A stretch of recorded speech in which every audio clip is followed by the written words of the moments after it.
what time they want? Every month. Yeah. Enjoy pass. They've not necessarily get it that year. What's up with the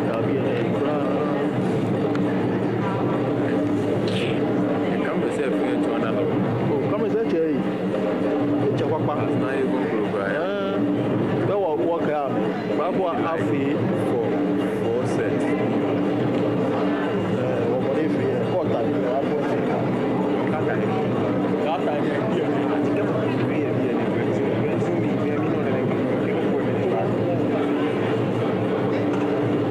I put your man.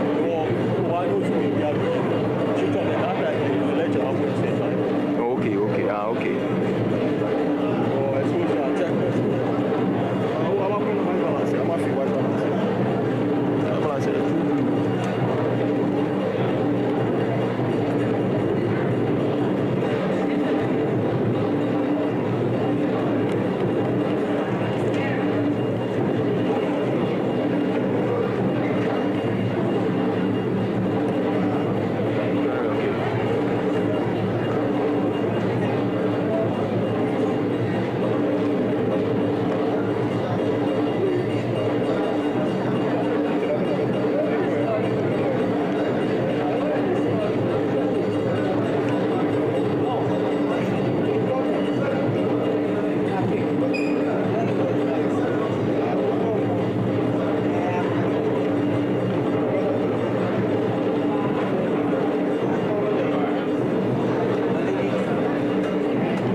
Hello?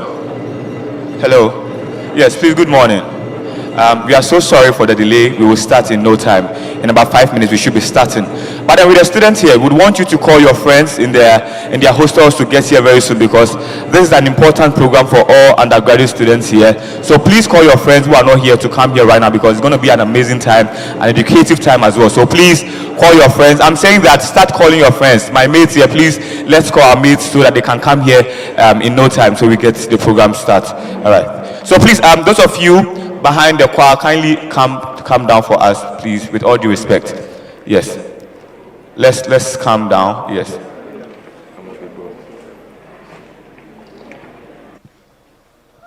If you we start before, kindly give us some.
One, two.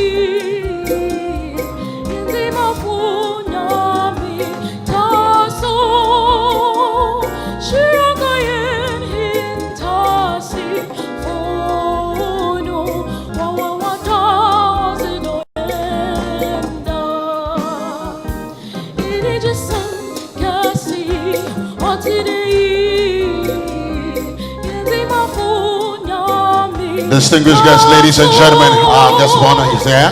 Please, let's be upstanding. Let's be upstanding as we usher them in. Thank you so much. And please, you want to move your bodies because this is no dodge. Gently. Be mindful of the person closest to you. Thank you. That's right.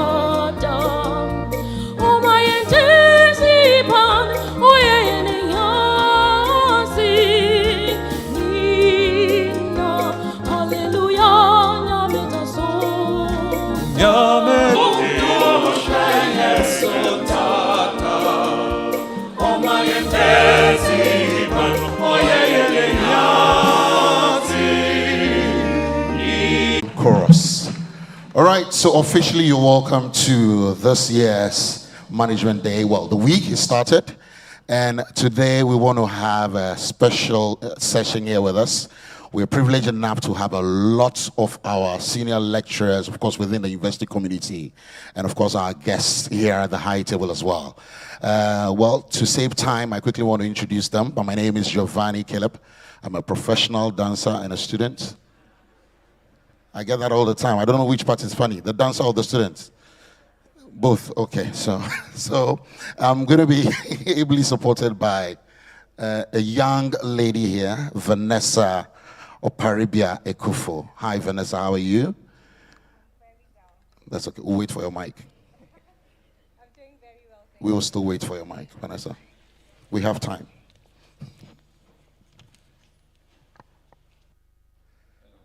Great. I'm doing very well and very elated to be a part of this program today. Thank you. Glad to be a co-MC for this event. Oh, please give it up for her. Give it up for her. Yeah, nothing shows those lines were rehearsed this morning. Please, give it up for her. Samuel Amos Ofosu as well, a known face. Yeah, almost became SRC. Almost became SRC. Yeah, Sammy, come on, say hi to your people. Hi, people. Hi, my lecturers. Good to have you here. We are so sorry for the attendance so far, but I'm sure that before we end, we see there will be full. Thank you so much. And these are the number of people who voted for you. These are the number of people who voted for you. Oh, okay. Over 7,000 voted. Please, a round of applause for him, please. Yes. He took note of the numbers. Over 7,000. But still. Hello. All right. So we're here to talk about the future of business education in Ghana, building effective public sector institutions and health systems. Just a lot of grammar for those of you watching us online. But this is very, very normal with the University of Ghana Business School. One of the most vibrant in Africa. Currently, no caps. Oh, come on, a louder one. And let me see by hands those of you who are students here, undergrads, give me a wave, give your lectures up. Let's start off with the high table. And it gives me great pleasure to, of course, we all know our host is here. I'll introduce him specially much later on. But I want to start off with the Pro VC. Yeah? We have Professor Gordon Kanzuwene Awandara. Please give it up for him. I'm always struggling with Ghanaian press here. at the University of Ghana of Infectious Pathogens. Please give it up for him again. Yes, sir. That explains why he's the only one in mask on the high table, people. Please, a louder one for him, a louder one for him. He's lived his entire life fighting virus and pathogens. We're expecting the current Deputy Minister of Education to join us. He was here earlier. He asked for permission, but you're back here, hopefully. And then we have Vanessa. Right, so we have our very own professor, the Dean of the prestigious University of Ghana Business School, Professor Justice Bawole, and let's give it up for him. All right. So Professor Justice is a professor at the Department of the Public Administration and Health Services Management and the Dean of the University of Ghana Business School, as I said earlier. All right, so Professor Bawole obtained a PhD in Development Policy and Management from the Global Development Institute, that's the former Institute for Development Policy and Management. All right, so let's give it up one more time for him. All right, so Giovanni. All right. And also we have Dr. Ebu Hammond, Director, Health Administration and Support Services Division. The Health Administration and Support Services Division plays key role in Ghana Health Services by providing support in the areas of health infrastructure, transport, equipment, and general administration. Please give it up to Dr. Ebu. Joined here by Nana Kwesi Jekum Jamina. He's the head of civil service here in Ghana. He's one of the tallest men I've met this morning. He's telling me that the most important thing for him is most of you. Yes, yes. Clearly. I don't know why my microphone is always giving me problems. The current... Molding is all you can do. I thought we'll give her a standing ovation for that matter, please. Please, let's all be upstanding. Give it up for Professor Rosina Trementeng, Dean of Student Affairs. Yeah. Powerhouse. Opening prayer. Of course, we all see our senior lecturers here. And of course, the high-ranking members of the university community. Please, a round of applause for them. A round of applause for them. Thank you so much. Thank you so much. So we want to start off with the opening prayer. Lord, we thank you for the opportunity today. We commit the program into your hands. We know that you're already here with us. In Jesus' name. Day celebration. We started this program last Saturday with a float and an outdoor game where we had Kinky Party too as well. Sunday we had some donations. Monday we had time with our mentors where we had some personnel coming from some companies talking to us and also advising young people what employers expect from employees. And then when Tuesday too, we continued as well, where we had some secondary school students coming here, where we educated them about the courses we have in the university. Some lecturers were around to advise them and also encourage these young people to study and study well to come to the only business school in West Africa. Please give it up to University of Ghana Business School. Give it up to us, give it up to us, give it up to us. And say, today is the day. Yeah. Say, today is the day. Today is the day. Yes, so today is Management Day. And so that is how you see a lot of our lecturers. Please give it up to my lecturers. Give it up to them. Give it up to them. Give it up to them. Please, the students, please be on your feet and give it up to them. They deserve a standing ovation. Please stand on your feet and then give it up to them for me. Yes. So far as university is concerned, I know they're the best lecturers in Ghana. Yes, the best lecturers in Ghana. So please give it up to them. God bless you so much, my lecturers, for your commitment, your dedication to your work. We are so grateful. We are so. They create a serene environment for us as students here, where we are able to go to their offices at any point in time, talk to them. And sometimes when they come to class, they ask you, "Do you have any problem? Come to my office. Let's talk." And I know a lot of them do that. So please give it up to them once again. Give it up. Give it up. Give it up. Give it up. And of course, I have my the Pro VC ASA also here. Prof, thank you for coming. We are grateful to have you here. Yes, so today is the day where we are going to talk about the theme for the program. Yeah. Yeah, sure. You're also a prayer warrior, eh? Oh, okay. That's right. Today is the day. Today is the day. Come one, come all. Do you accept Momo? All right. Okay. All right. So, All right, ladies and gentlemen, we want to have our welcome address and also the introduction of our chairman for today's events. And please, we are live on our socials, the UGBS official page, that's it, UGBS official, and the main University of Ghana web pages as well, and also on YouTube. So like our Alpharians would say, share the link. Please share the link, all right? Call up your friends, let them know it's on. I want to invite Professor Justice N. Bawale, Dean of UGBS, to do that for us. Please, a round of applause for the Dean. Please, he's our host, and the louder the applause. Thank you so much. Thank you, sir.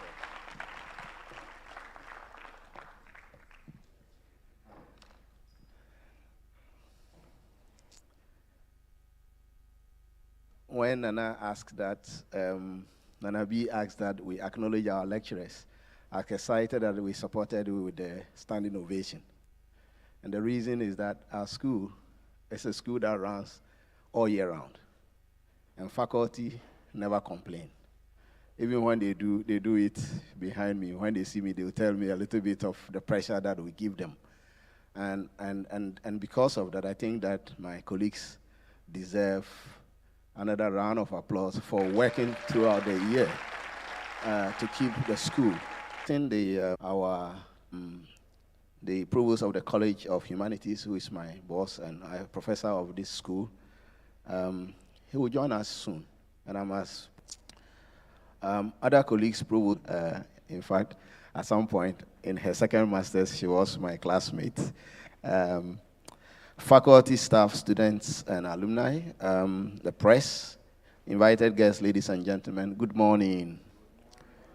Oh, are you angry? Good morning. So, again, I wish that it was when I was teaching in the primary school and JHS this morning, I would have given a lot of lashes to our students. And the reason is that we invited our students and the program was supposed to start at 8:30. And we gave our invited guests 9 o'clock. Before 9 o'clock, all of them were in my office and waiting, and we were waiting for students. And now I can see students coming. Some of you will meet for 8th time. And because today is an engagement such as, I'm extremely happy to welcome you to this morning's important event. Again, another huge milestone in the life of the business school. Earlier this year, we launched our 60th anniversary as a business school since it got integrated into the 42nd Management Day celebration that we celebrating. The Management Day event was instituted in 1970 as a platform to foster relationship between academia and industry and to take stock of what it is we have been doing as a school. And the stock taking is typically assessing how we have affected and shaped the lives of the young people and executives that come to us for education. And that is why I am particularly worried about our attitude to time, because it's a huge zero mark there, an F grade in our training of young people and how they treat the world of work when they live here. I'd like to celebrate my forebears for their vision for our school and the sacrifices, great contribution you are making to building the school. Like I indicated in my earlier remarks, our school is that which runs all year round. So we have graduate, undergraduate programs going on. In the evenings, we are teaching. On weekends, we are teaching. During holidays, we have sandwich programs we are teaching, and the year begins again. And that level of exertion of energy, it's something that you don't take for granted. Our school has 6 departments, which covers all aspects of management education. And this year, under our bigger 60-year theme of the future of business education in Ghana, reflecting on the 60 years experience of the University of Ghana Business School, we have selected for the Management Day the future of management education, building effective public sector institutions and health systems in Ghana. Ladies and gentlemen, COVID has taught us the importance of building resilient and effective public sector and and health services staff and human resources, it is important that we reflect on how we can shape the management of the public services and health systems going forward.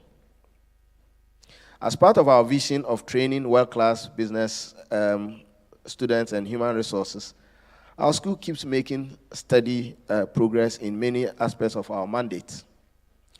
In recent years, to ensure that we are able to capacitate students before they leave, we have instituted a number of innovative programs, part of revising our curriculum, ensuring that we are able to equip you with many things, including time management, business innovation skills, computer literacy, and the rest of them. In recent years, supported by our alumni, we have put together an innovation and incubation hub, which is started, and I want to thank our Pro-Vice Chancellor, Reid, for the support that our innovation and incubation hub has received. And we are encouraging our students to come forth and nurture your business ideas in those areas. I am happy to also report that in this day and age, and with the advent of COVID, the style and mode of delivery of instructional learning has changed. And as a school, we are not leaving ourselves behind. And so we are currently in the process of creating hybrid classrooms that will allow students to join lectures irrespective of their location. And hopefully, this will be perhaps one of the best or the first in this University of Ghana.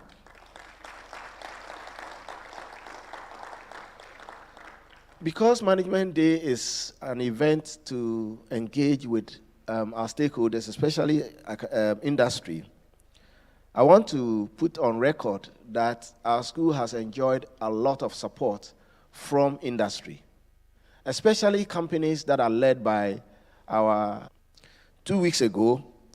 I couldn't make the event personally. I asked my colleague, Professor Chunibu Akodia, to represent me at Axis Pension, the celebration of the 10 years of their company. And I'm happy to report, Pro-Vice Chancellor, that they have just instituted a Young Scholar Fellowship Program with a seed fund of 200,000 Ghana cedis, and they promise to make this an annual affair. We are in the process of finalizing the paperwork and to ensure that as a school, we can take care of the needy among Rock City Hotel to build our innovation, our computer lab, and agricultural manufacturing group in the building of our innovation hub. Your school, the School of Administration, the business school, is looking up to you to come back and affect the younger ones who we have the mandate to train today. If we are able to do anything, it would be based on the kind of support and collaboration we receive from you. Again, as I keep saying when I meet our alumni, I tell them that whilst we are excited to have you make a lot of progress, we also expect that you speak good about us. Speak good about us, the business school. Follow our social media handles. Give space in your company for internship programs. And when our students come, employ them. I thought the students would put their hands together for that.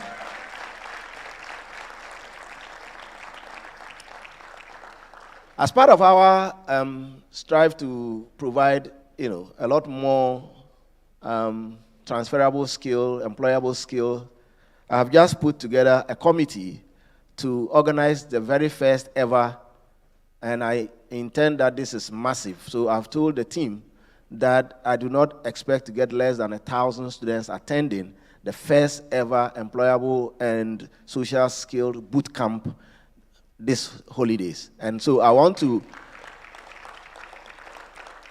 I want to encourage our students. We are working with African Intern Connect, a non-profit organization, to put the program together. And we intend that once school vacates, you will stay on for 2 more weeks and go through a very intensive immersion of getting some of the traits like what we are seeing this morning, where you attend events late, out of your system. Ladies and gentlemen, I've said many times that we are not oblivious of the fact that as a school we face intense competition from our neighboring competitors. And to ensure that we stay ahead of competition, we are constantly revising our curriculum. I'm happy to announce that in the next couple of weeks, we should be getting new programs coming up in areas we have never dared to enter. The areas of business analytics and intelligence, logistics and supply chain, real estate management, and what have you. Big data is a big thing now, and as the best management school in the region, we cannot afford to be left out. And so, ladies and gentlemen, on this note, and the fact that this is a celebratory mood, I do not intend to keep any more of your time. I do not intend to take any more of your time, but on behalf of my school management, the members who are here, especially also for colleagues who just exited as heads of department, we thank you and congratulate you. But on behalf of my school management, I wish to welcome you all to this morning's Management Day celebration. Have fun, and let it be a memorable event in your life. Thank you very much.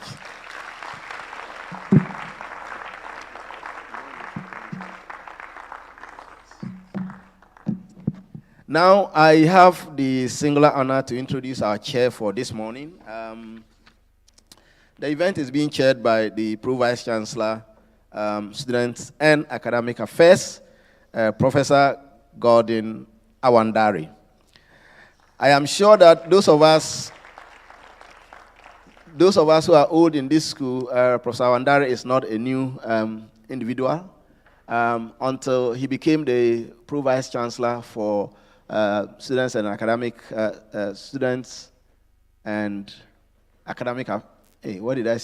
Academic and Students Affairs.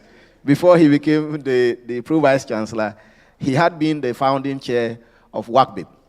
Now, in his role as WACBIB, Professor Awandari has been a heavy lifter when it comes to grants and has won the university millions and millions of dollars and pounds through many, many projects.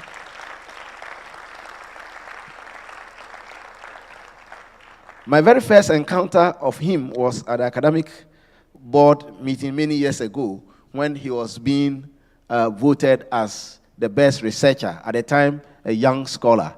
And I am very sure that the university didn't make a mistake at the time, because since then he's made significant contribution to scholarship, he's made significant contribution to research, he's made significant contribution to university in Navrongo, and many, many other international portfolios to his credit. Professor Gordon Awandari will chair this morning's session and say, welcome. I'm sorry that I was talking too much. Yes, please. Thank you very much, Mr. Dean.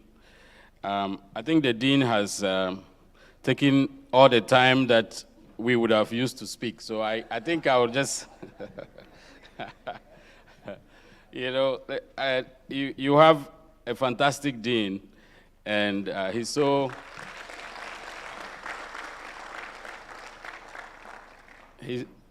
enthusiastic and passionate about his job.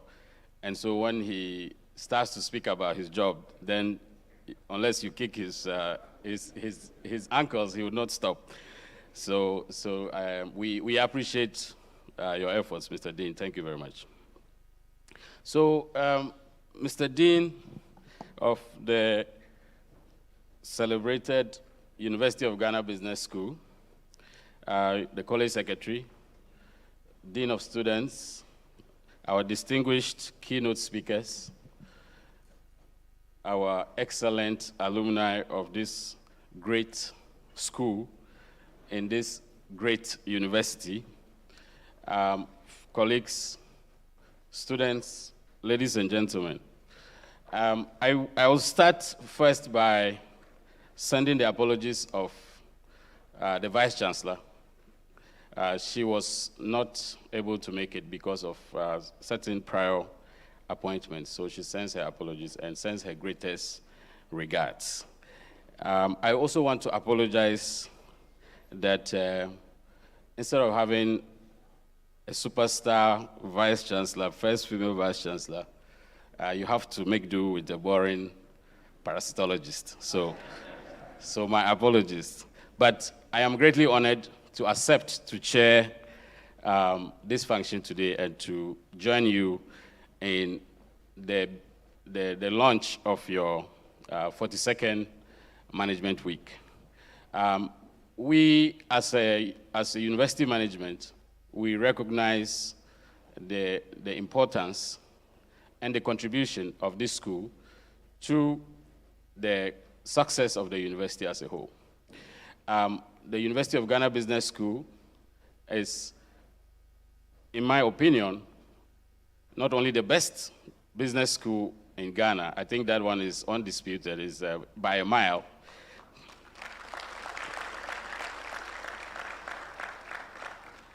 I think we can also claim that it's the best business school in sub-Saharan Africa. It's only in South Africa that we have competition.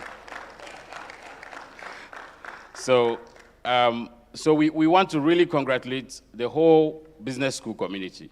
And that is, a long line of leaders, deans, who have worked so hard, who have innovated over the years in order to make this school consistently successful and to sustain a high level of excellence and academic quality. And that is why this school is so unique, is because of the sustained success. Since I was a student, this school has always been one of the best and most sought-after schools in the country, and that is because of your consistency. And it is credit to the quality of the faculty you have. It is credit to the quality of leadership over the years that you've had. So we want to congratulate you for that.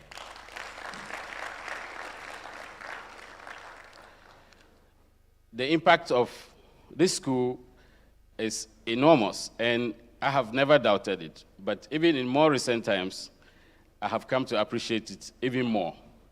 As you know, the university is embarking on an initiative to enhance the student experience, and I'm chairing that.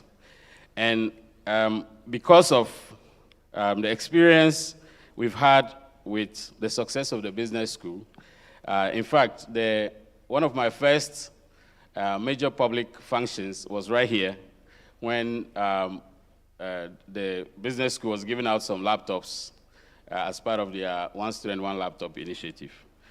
And in fact, since that day, I've really tied my yoke to the yoke of the business school. I told the dean that,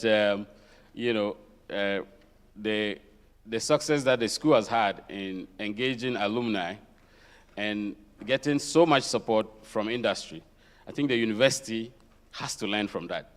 And so I humbled myself and basically hooked myself to the School of Business. So when I was given this task of implementing the Vice-Chancellor's vision, I co-opted several colleagues from the School of, the Business School, Vera is here, TK, Josh, Gordon, Abeka, Nkrumah, and others. And since then, they have driven this initiative. And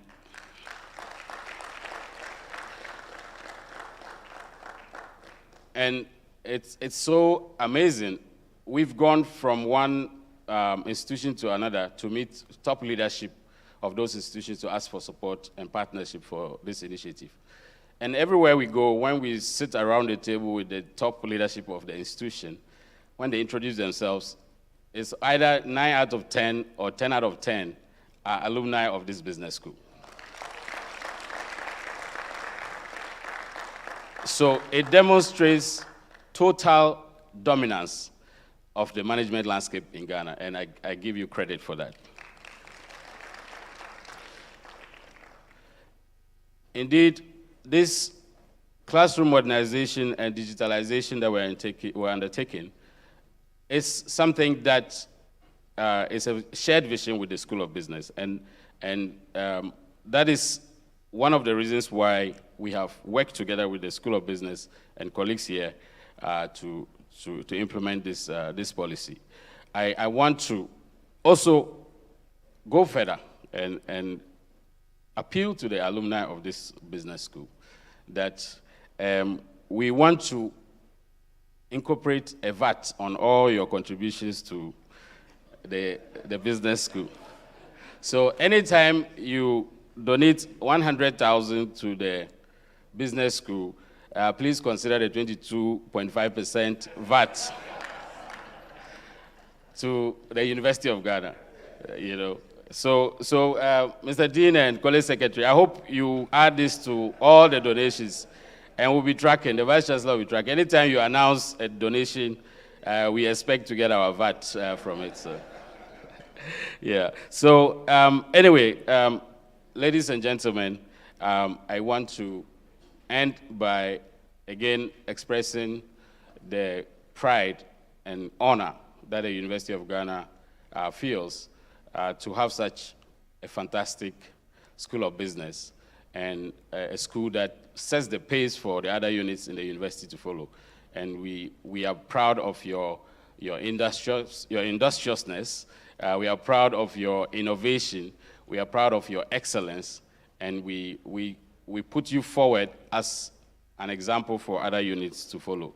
We want to congratulate you for 42 years of excellence in having your management week. We want to congratulate you for 60 years of your existence. And we want you to join the University of Ghana to celebrate 75 years of outstanding educational service to the Republic of Ghana and to Africa. So I thank you very much. Thank you, sir. Please, you can do better for the Pro-VC, ladies and gentlemen. Thank you. And please, once it says it is official, welcome to the world of the B levy. What you're paying as extra to boost our lives here in the university community. Thank you so much. Now we want to go for, we should have done this earlier, by the way, my apologies. We want to have the gramophone chorus give us the anthem of the UGBS. Now, after that, we're going to have our very first sub-theme, that's building resilience in post-COVID, the role of the public and health services of Ghana. And Dr. Ebo Hammond is already preparing for that. We'll do that right after the anthem, please. Gramophone chorus.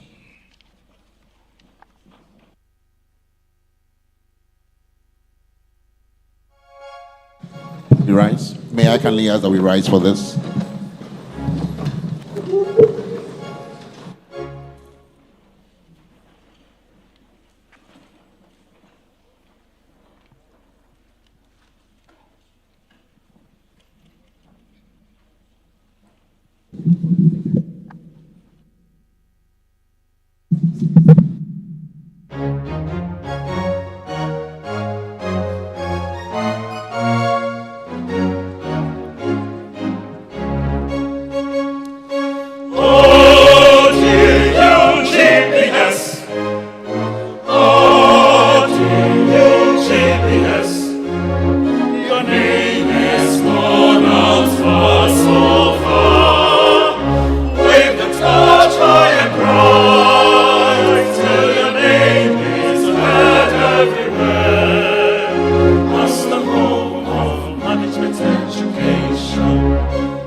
world.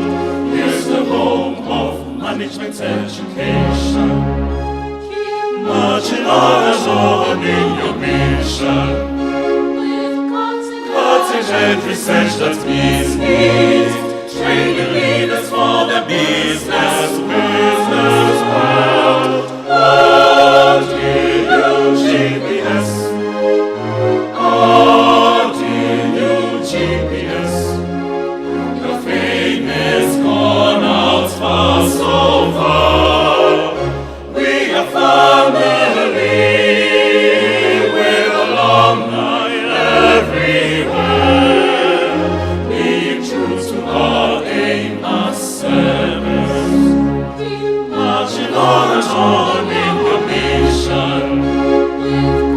Cutting-edge research that meets needs.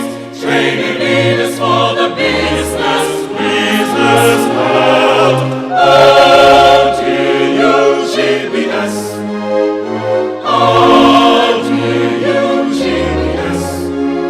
Your fame is gone out far, so far. We are family with alumni everywhere. Being true to our aim and service. Thank you, ladies and gentlemen. Please, may we have your seats. The students and radio presenter in me were expecting another stanza with Nanam Pedu, Black Sheriff in there, and a drop of Sarkodie. Oh, man, this is beautiful. All right, we want to go to the next very important item we have here, but we can proceed without saying special thanks to our proud sponsors. It's good that we had our dean call on corporate Ghana to support all these activities long term. So please, when you hear their names, kindly give them a round of applause, please. Costs money to put this together. The Ministry of Tourism, Arts and Culture, please give it up for them. Thank you. Thank you so much for your support. St. John's Hospital and Fertility Center, thank you so much. Thank you so much for your continued support. Specialize so we don't run thirsty, we don't go dry. Thank you, Magdan. Thank you so much. Joy Business as well, and all our media partners, we salute you. Thank you. Please keep that same energy as I bring forward to the podium Dr. Ebo Hammond, Director, Health Administration and Support Service, Ghana Health Service. Please, a louder one for him.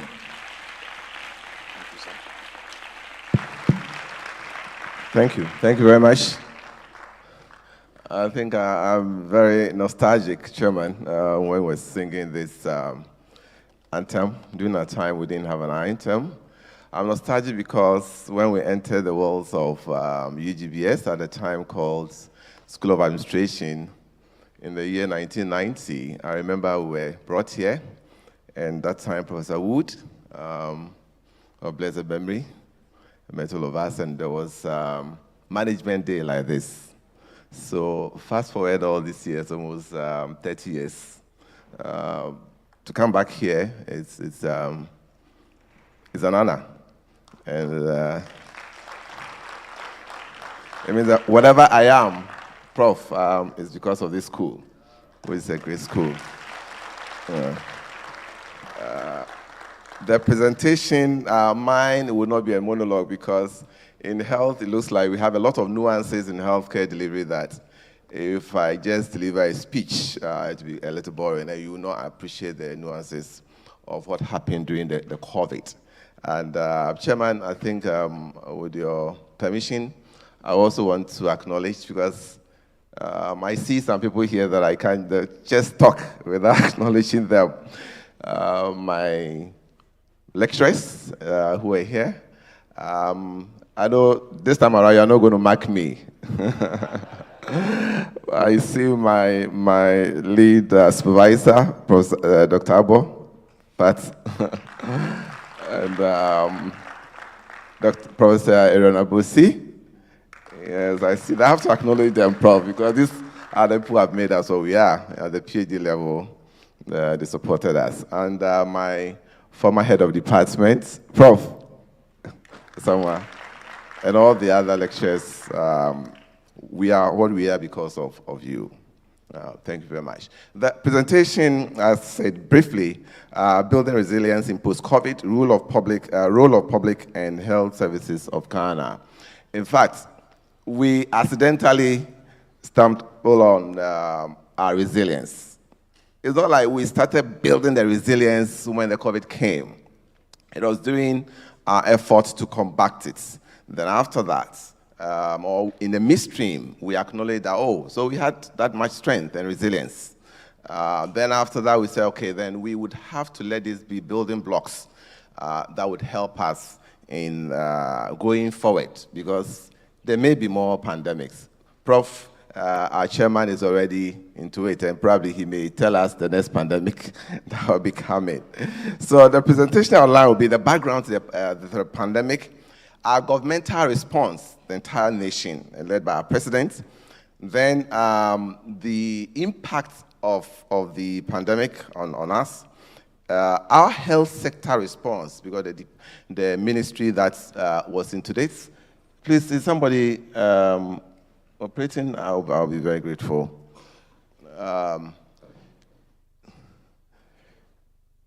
The health sector response, and in that response, we got to know the resilience that we had as a country. And there were other principles of healthcare delivery, especially what we call critical healthcare delivery. There are some principles, and then we got to know that these principles were reinforced during COVID, and we would want to really go with it. COVID-19 pandemic, as you know, is historical perspective. We have, please, I think get my, let me be in control, please. It looks like, where's the laptop? So that I can project myself, because it looks like I want to finish fast. It was detected in Wuhan, China, as you know, December 2019. We spent our Christmas not knowing that virus was just fomenting an attack on the whole world in December. The WHO declared it a public health emergency on the 30th of January, which is a precursor most of the time to a pandemic, declaring a pandemic. Just like now, monkeypox is at the stage of public health emergency.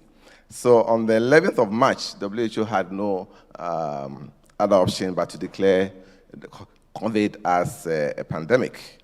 And Ghana recorded our first in this case. There were 2 cases on the 12th of March. Interestingly, when 11th of March was declared as a pandemic, the next day, then Ghana had its case.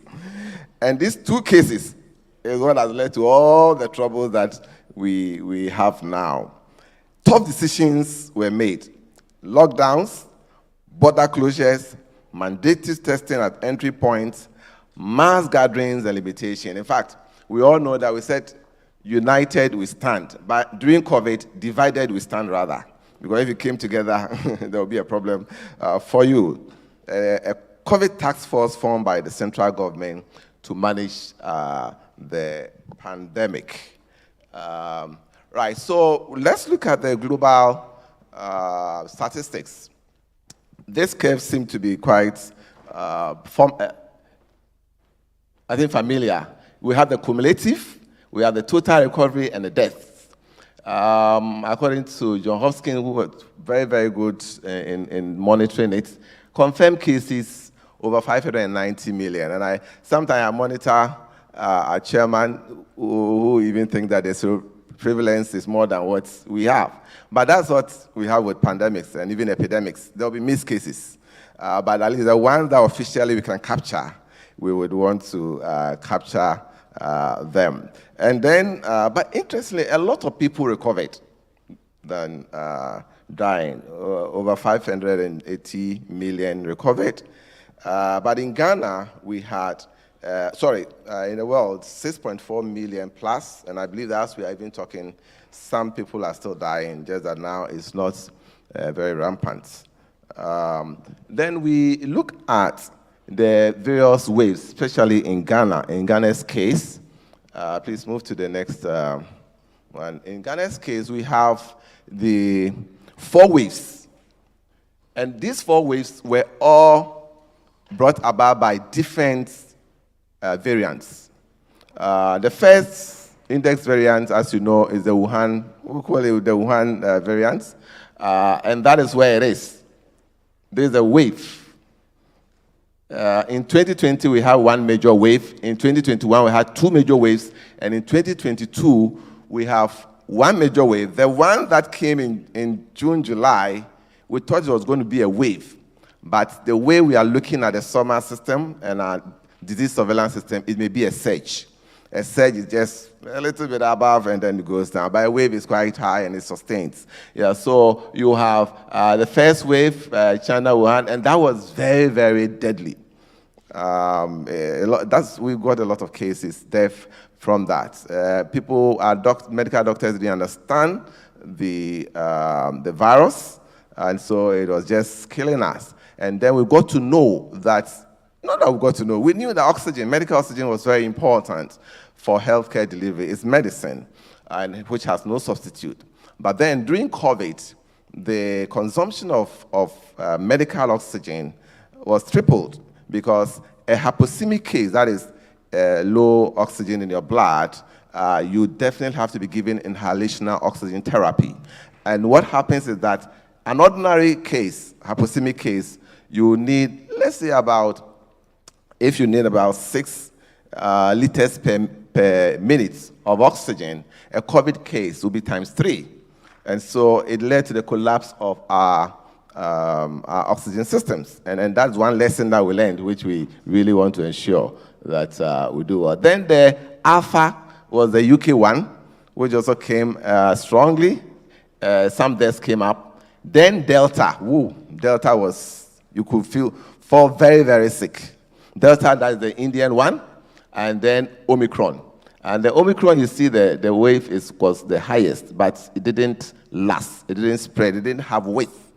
And at the end of the day, when Omicron came, unfortunately, there was some discrimination. Sometimes as Africans who would want to, most of the time we experience. They thought that this was a special disease, a special variant. But I want to say that rather the African variant came to save us. Because the African variant didn't kill like the Delta, the first Wuhan case, and even the Alpha. It became like virtually a malaria case with some cough here and there.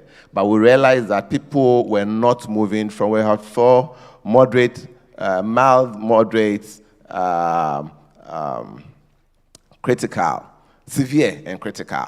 And most of the time, if you have 100 cases of COVID, you have to give room for 25 being in severe and critical, 20 in severe, and 5 in critical. And that's where most of the time the deaths come.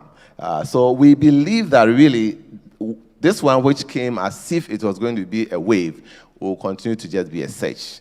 And then we'll be able to manage it. And now we are living with it. Right. Thank you. The next. For the Ghanaian case, in terms of regional or geographic distribution, the index region, as you know, is Greater Accra. And it's Greater Accra. Anybody closer to Greater Accra, you see that the red is deeper when you are closer. Here in Ashanti region was more of interaction. You know, there are a lot of traveling between Ashanti and Greater Accra, even though geographically it's not contiguous, but they still had it. Then all the other regions, central, western, as you go up, it looks like the color lightens a little bit. Northern region also, I think it's, Northern region is the 4th metropolitan city now, and a lot of people move in and out from there to the south, and I believe that's what. But Savannah really wasn't touched at all. Savannah, I think, was so far. Savannah and Northeast really looks like they didn't have any problem. Let's look at the governmental response measures. The COVID is a war, a health war. Sorry. Let me see, where are you? Okay. Governmental response, please. Okay, the impact of health services, let's look at that one before, all right. Yeah, the impact, what happened was that initial shortage of supplies, because the pandemic really increased, even for medical consumables and medical oxygen, I told you that it tripled. And so at the end of the day, definitely demand will go up, and then the ordinary stock that we have went down. So we really had a lot of problems. And then it also brought in new things that we have to new supplies that we needed to get, which were under normal circumstances. We don't use some of these hand sanitizers and others, but all these things had to be brought in. We had the problem of essential health services interruption.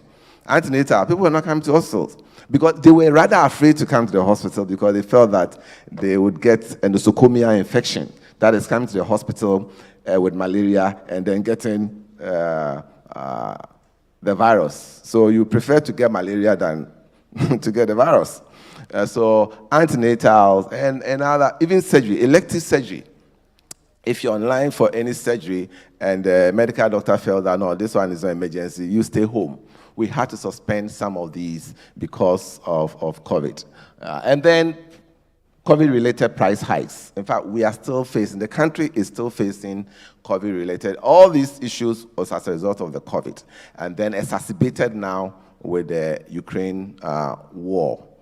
We also had a burnout of our health staff and mental health.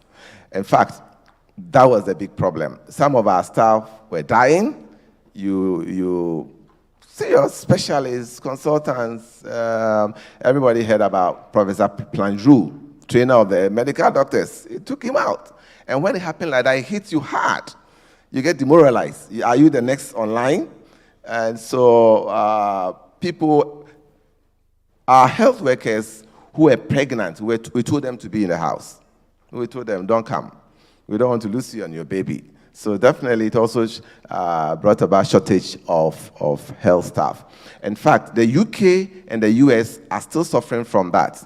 Some of them, for them, job mobility is high.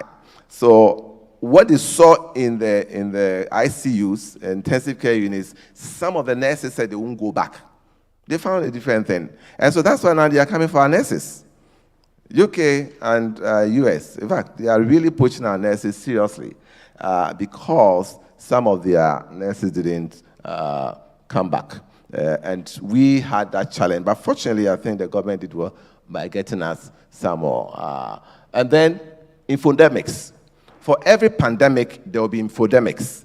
Infodemics concerns misinformation, disinformation, fake news, which really were driven by social media. I mean, all sorts of concocted stories from, I would say, the Christian type and some other people who, some say it's 666, the vaccine is 666, a lot of problems. And they really gave us a lot of big problems in terms of uptake of vaccination. And I believe that some even in this room probably still have not gone for COVID vaccination because of all these type of things. They said the men will not do their work well. You understand what I mean? So when you bring in there, you tell the man, oh, no, you can go. Yeah, really, bro. Some men don't take some medication because they know that they cannot do their work well. Yeah. So the infodemics really, so the WHO even had to establish a whole team on managing infodemics because they realized that for every pandemic, and this is the first time most of us are seeing pandemic. We've been seeing epidemics, but pandemic is our lifetime now that we have seen it. But we really, health promotion department really did very well in terms of helping us with that. Yeah. Move on so that we can get fast. Yeah, the governmental response. The first one is leadership and direction. And I must sincerely say, we must offer our hearts to the President of the Republic, who really, and this is a health war, and your leader is very, very important. In fact, recently there was, I don't think it was really a serious research, but it was anecdotal, and they said the women presidents in the world seem to have done better than the men presidents. Unfortunately, we are not part of it because our president led us very, very well. When Donald Trump was messing up, we were well. That's some of the statements that the president even made on the COVID. WHO Director General took it up, retweeted, where he said that we can build the economy, but it's for deaf, we can't. So leadership and direction was very important with the fellow Ghanaians. We all heard about that, and that was very, very important. The world has alluded to that strong leadership in this what matters. Then we also prevented importation. Our key strategy upstream. Before you get infected, upstream, you have to prevent it. And that was blocking or closing all our port of entries, especially the aviation ports. And that one also held very well. But those that will come in, most cases that will come in, we try to stop in-country spread. Some of them, we missed them. But what we did was to stop the in-country spread. At the end of the day, that stopped the in-country spread and limit economic impact. At the point we were even sharing food. And we realized that protocol-wise, it was not good for us. So we had to stop it and find a different way out. But really, COVID impacted greatly on our economy. And as of now, we are still facing the backlash. Then we remembered Danlate, domestication. Late Danlate. Because we had to go back to domestication. If you've flown before, when there's an emergency, the pilot will tell you that even if you are with your baby, take care of yourself first. Wear your gas mask before you take care of your baby. And it's a principle. So that is what happened during the COVID. The Chinese and others who had some resources and supplies, they banned the export of those things. So we had to go in and do our own masks and other sanitizers, the Adonko bitters and all those, had to change their bitters and use it for hand sanitizers. So we realized that so they could also produce very useful things like that. I'm not saying Adonko is not good there. I hope they are not sponsoring us. I hope they are not sponsoring this project. Okay. All right. For us in hell, there are those who sell drinks and smoke, and we are not so much in good. Recently, Coca-Cola wanted to sponsor Ghana Health Service. We refused, Prof, because Coca-Cola has a lot of sugar in it. And we're already suffering from non-communicable diseases. So if you allow you to sponsor us, it means we are endorsing your products. So that's what we had. So Danlate came to bear that domestication, we needed to do things ourselves, and self-reliance. And then mobilization for the health war. The president mobilized everybody. Everybody was on board. Companies and others supporting and giving money, giving resources and other supplies for us to be able to tackle it, because it was also affecting they themselves. And so on the national scale, that is the key strategies that we used to respond to the COVID. Next slide. Then when you come to the health sector responses, which is more tactical and operational, we set into place our health planning and strategy. We always do that, but this one is a pandemic. So we needed to think outside the box. We triggered our CDC, disease center, and expanded it to other regions. And then we make sure that all of us in health, we looked at health now as a state of health. We are in a state of health emergency. And when you are in a state of emergency, the way you do your things are different. When even you are closing on, you are supposed to close at 5, and you know that you're in a state of emergency and the case has come, you don't go. You have to be around. So that state of emergency helped us to save a lot of people. Otherwise, if you're going to work from 8 to 5, I've closed, I'm gone. A case comes and they'll die. Then we also realized that logistics and supply chain was very key because it's the whole global supply chain has been disrupted. So we had to find a way of ensuring that we build our own supply chain systems and stock. That we had what we call push logistics. Even if you have not asked, we know you need this. So we push. And then pull logistics is where you demand and then we send to you. We have to do a mixture of these two so that we don't have shortages in the hospitals. And effective case management. We are still buying a lot of equipment. In fact, that's the positive that COVID has brought, that there is a lot of money in the system. Some people will be shocked. Global Fund, which is one of the key financiers of our health sector, tells us there's no problem with money. If I ask, I'm talking, my people are there. We are still doing a lot of writing for them to still buy a lot of equipment for us. Is the salary-wise, the GOG one there's a problem. But when it comes to the donor funding for COVID response, money is not a problem because they know that if we are able to resolve our problems, it won't spread. They also know that if they do that, it won't spread to us. So effective case management, really, our doctors were now trained in terms of this new virus and public health orientation. Sometimes people think that it was a fluke how we managed the COVID. It was not, because our health system is not creative oriented. It's more public health oriented, because the disease profile of Ghanaian health sector is more of public health problems. And so what we do is that we have established a very strong disease surveillance systems. You realize that even the monkeypox came, we managed it over time. Marburg came, and just over a month, we've gone into solve. Ghana has a very strong, this one is not because I'm from there, but they have a very strong disease surveillance. Your ICUs cannot be 1,000. And so definitely that's why they were dying a lot. But when we knew about contact tracing, because these diseases have been with us, so the system was there. They have gone past that. And so it was now that you were thinking about contact tracing. When you fall sick, they tell you go home.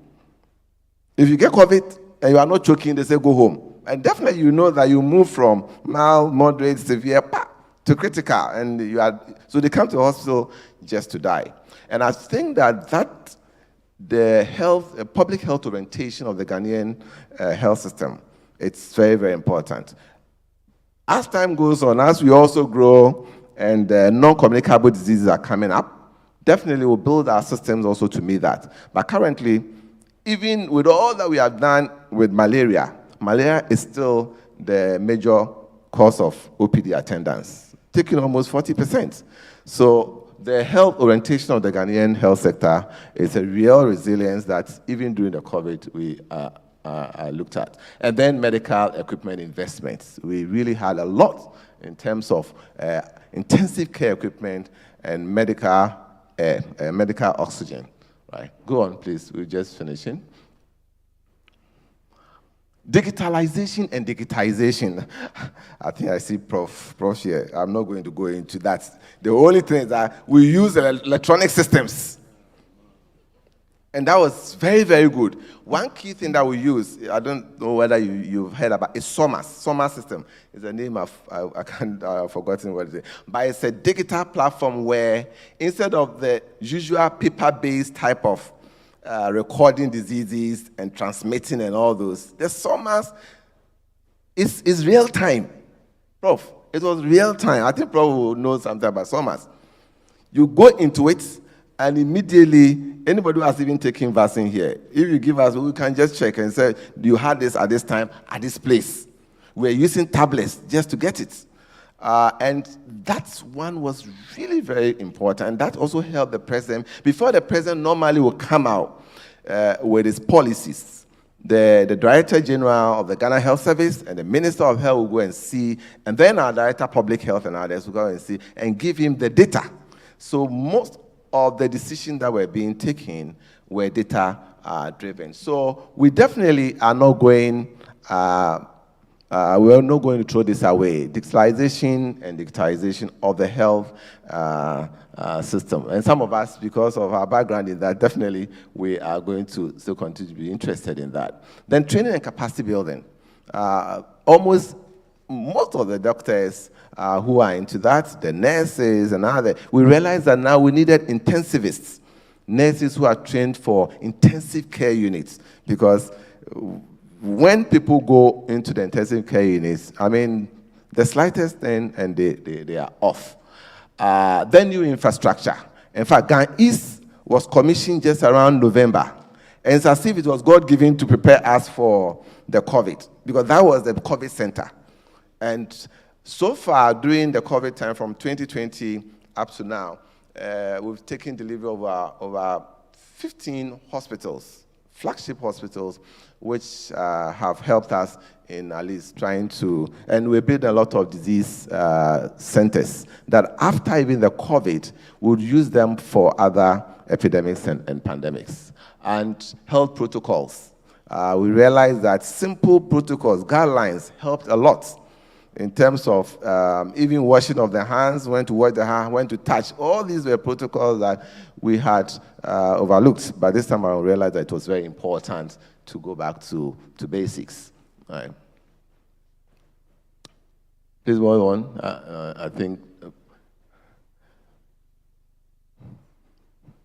Very good. The lessons learned, these are the key things. And I was saying that it's not that we started building a resilient system before we fought COVID. It is in the fight. Then we realized the strengths that we had. One is leadership and governance. Leadership, they say, is everything, eh? And the others are effects. And that leadership from the national level, led by the president himself, the COVID war general, leading to the minister. Even in the fight, he also had COVID. And then our director general. I think this is very, very important. Strong leadership and bold decisions. Sometimes bold decisions must be taken. Communication, because people are in fear and panic. So if you don't communicate to gladden their heart and calm them down, there'll be more confusion. Remember, I told about infodemics, disinformation, misinformation, and others. So every time we need to communicate with them so that they have the right information to protect themselves. And resource mobilization. A lot of companies and a lot of people gave us bilateral, multilateral, and inside, everybody gave to support. The national emergency preparedness for pandemics, that going forward, COVID definitely will go. But even when it had not gone, you have heard about Marburg, you have heard about monkeypox. We don't know which one is coming again. So we must be in a state of preparedness all the time. And that's one resilience. To prepare for war, the best time is when there's peace. It's not when there's war that you're going to prepare. When you look at Putin and co, you can see that the man prepared for the war a long time before he launched it. Let's go on.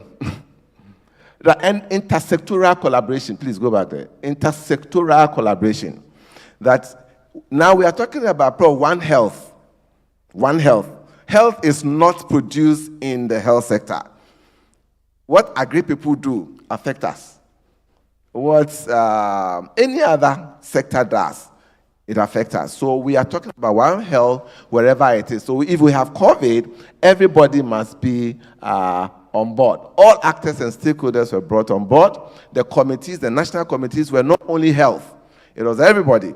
Fortunately, I know that there was a course in the PhD that they call health partnerships and collaborations. Very, very important.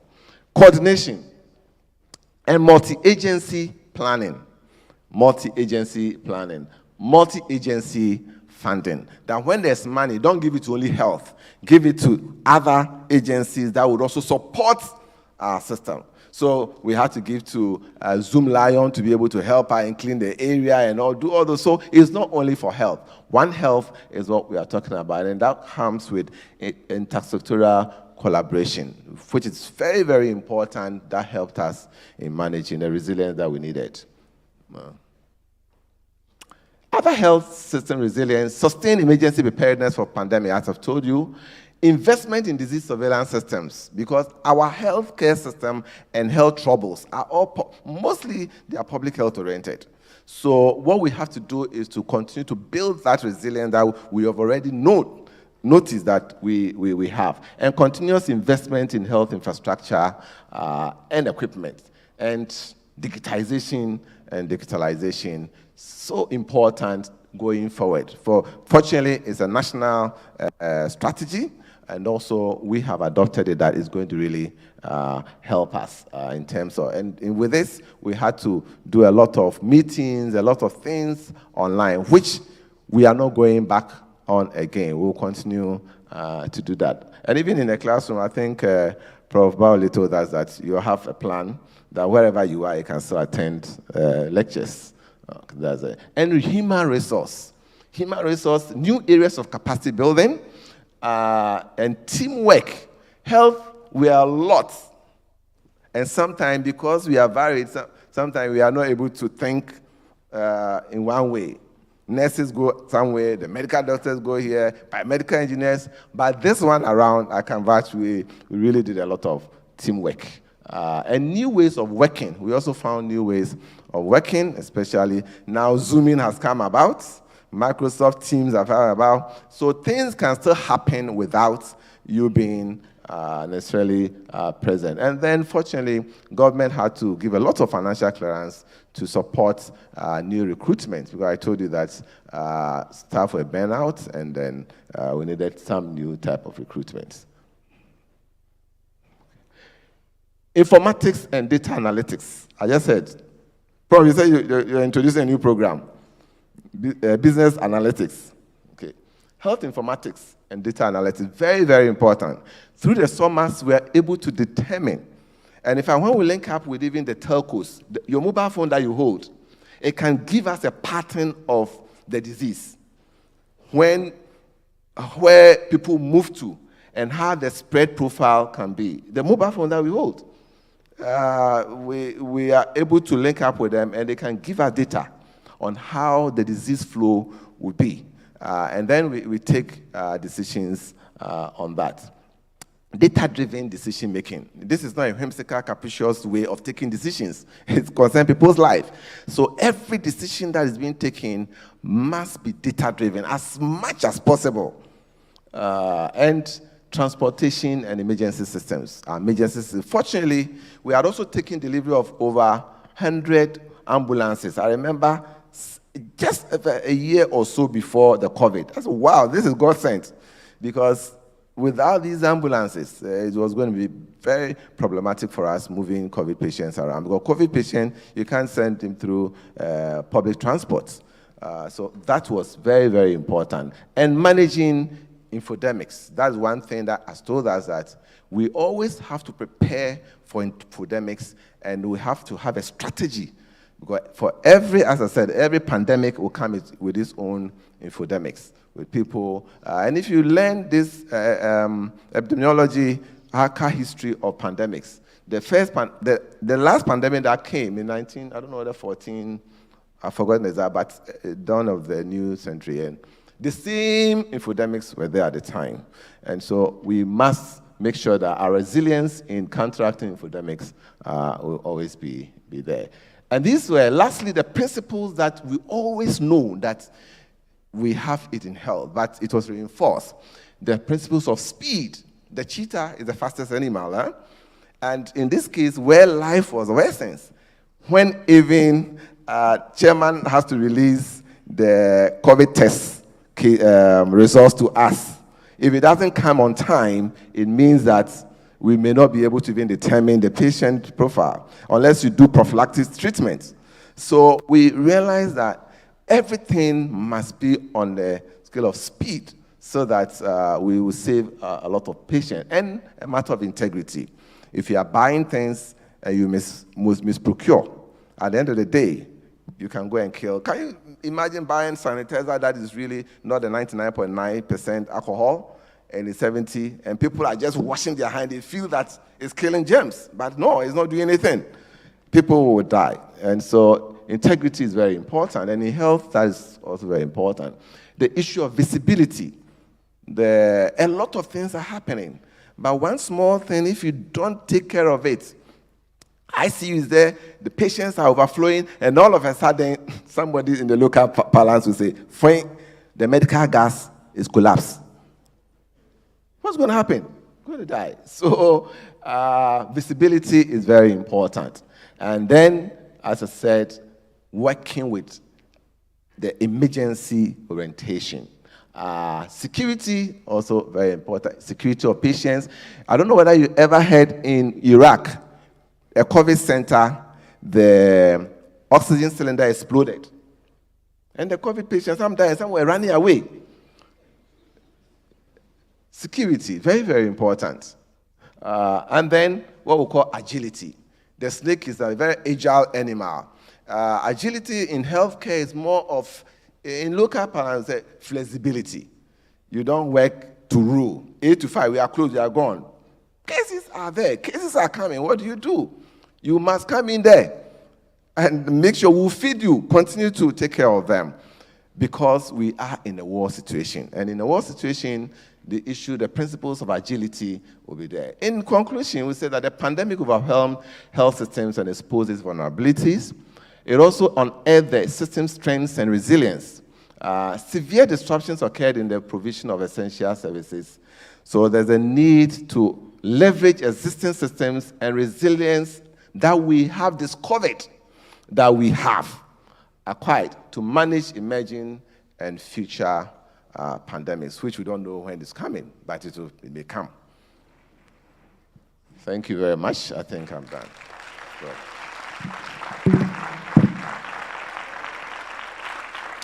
A round of applause, ladies and gentlemen. Thank you so much, Doc, for that extensive presentation. Trust us to give you time to ask questions during the open forum, but briefly. We also want to quickly acknowledge the presence of our provost. He joined us, made time for us. He's got a very tight schedule, but yeah, we are happy to have Professor Daniel Frimpong-Wofori here. Please, a round of applause for Prof. Thank you so much, Prof. We are honored. And we quickly want to go for the theme 2, the sub-theme 2, that's taking the gown to town, making business education relevant for industry or practice. Please, a round of applause for Mr. Nana Kwesi Ajekum Dramina, Head of Civil Service. Thank you, sir.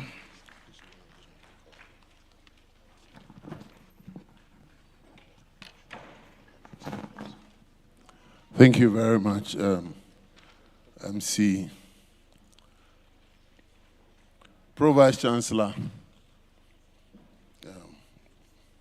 and Chairman for the occasion, the Provost, College of Humanities, the Dean of Business School, my friend and Galamsey Paddy.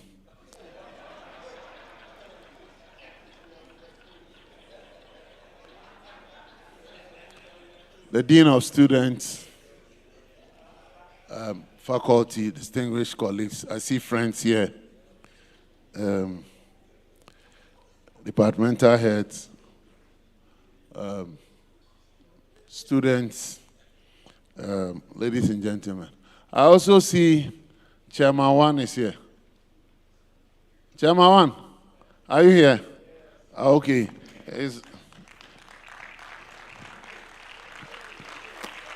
It's my chief director at the Ministry of Parliamentary Affairs. We call him Chairman Wan because for the last 3 years, he's been chairing our annual Civil Service Week celebration. This guy's done a fantastic job. And until he became the chair, we had a regular turnover. He only lasts for 1 year because the standards are usually too high. I'm a very exacting person. But he's survived 3 years. And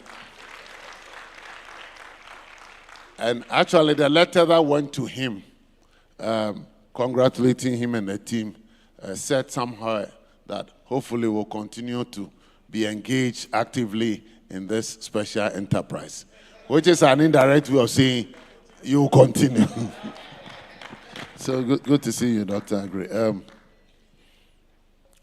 Friends, you know, when Doc was speaking about his experiences in this university and this school, it was all positive. Mine wasn't so positive, and I don't intend to say anything about that. Should I say it, Prof? Many years ago, 1981, completed sixth form, excited, passed, filled Legon form, so, and Tech and Cape Coast in those days. So we came, all of us from Ghana. I think I had 7 or something, whatever it is. So I thought I was coming to this School of Administration. We got when the queue, BAM Library. When it got to my turn, my form was not there. My name was not there. Nothing. Oh, Charlie, you fear the trouble. How? So they go here, one drama. In somebody's language, nothing can be do. So I went home. And then, eventually after a long time, by that time I had, you know, those of us who come from relatively challenged background. So I had limited money for registration and stuff like that. So UST gave me a program, so I went to UST. So that's it. Then after that, I wanted to read masters after first degree and national service. I applied to this school again. I don't know what happened. That I came for the interview, all right. Because I'm still waiting for the letter. Or Charlie, so you see, about 2 years ago, when Prof called me that, oh, come and be a member of the management team, I said, this is my opportunity to be part of this school, whatever it is. So, at long last, at least I got opportunity to be associated with this school. But that's on the lighter side. When I said Galamsey, it's really Galamsey. You know Galamsey? The doctors call it locum, community service. That's a strategic community service.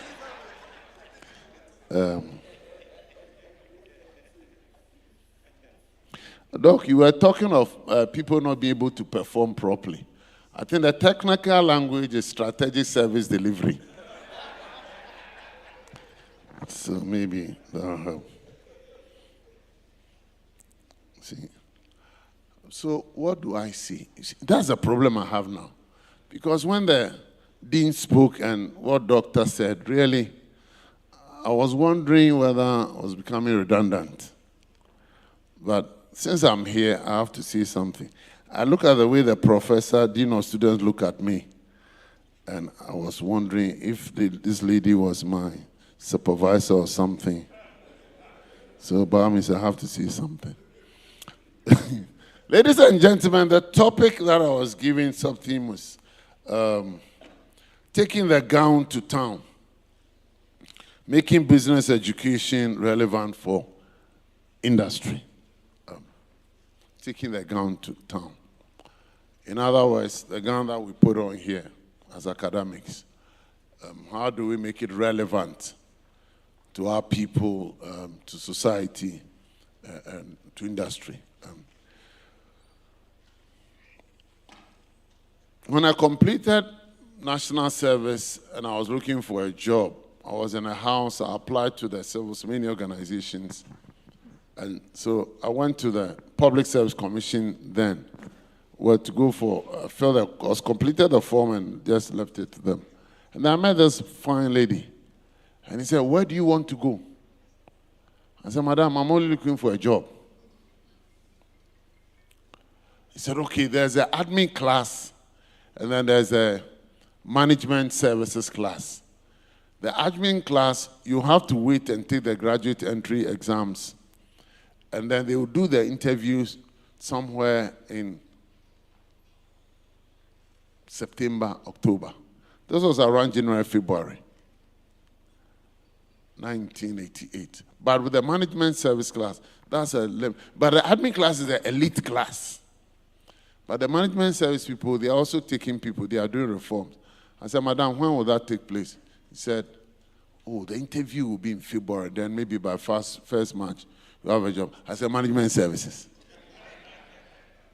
I didn't have no idea what this management, where it was. So I said, Madam, where do you? He said, oh, somewhere State House. So I went to State House, climbed 15th floor. And there, they were involved in civil service reform as part of the ERP, Economic Recovery Program.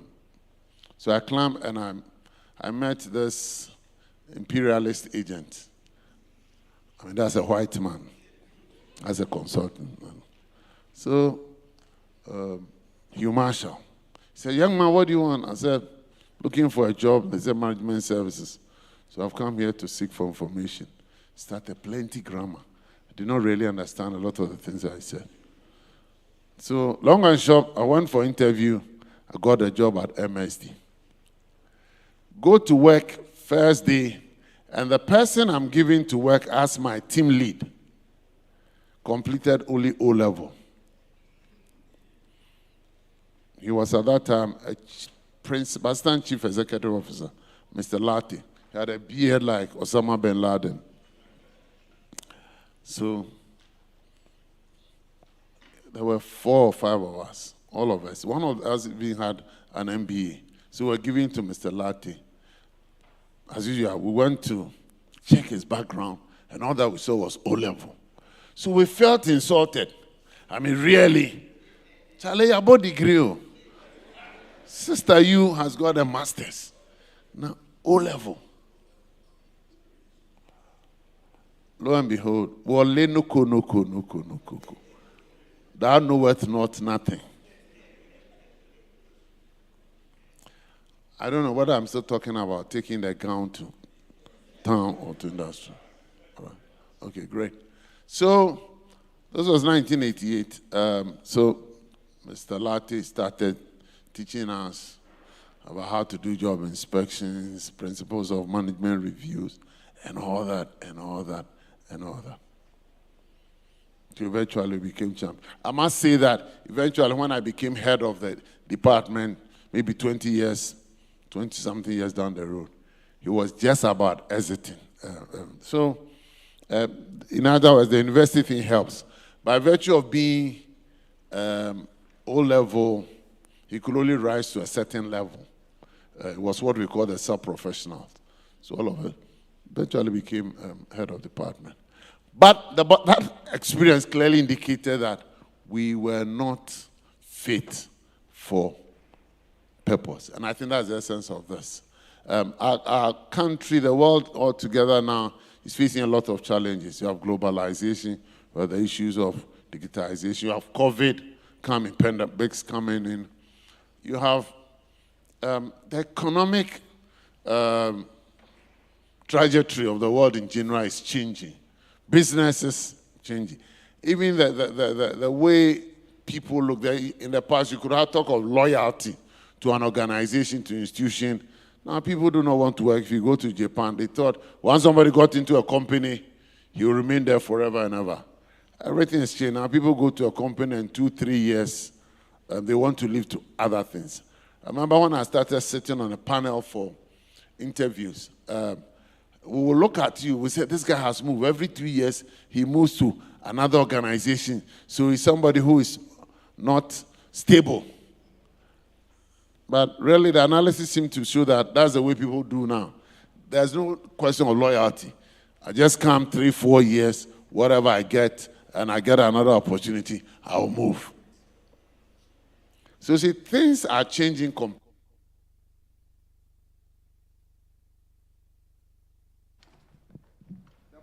Democratization. That's also become important. Citizens have become much more aware, and they are demanding much more from public sector organizations. The issue of inclusiveness. When Osofo professor was invited to preach, and there's this discourse going on about praying during public ceremonies. But I think the concept of inclusiveness is important. And I was wondering, I've started doing some work on that. When you want to end with "in the name of Jesus," for public administration, is it inclusive enough?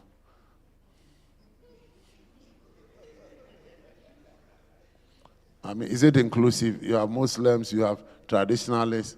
Why do you say we pray in the name of Jesus here?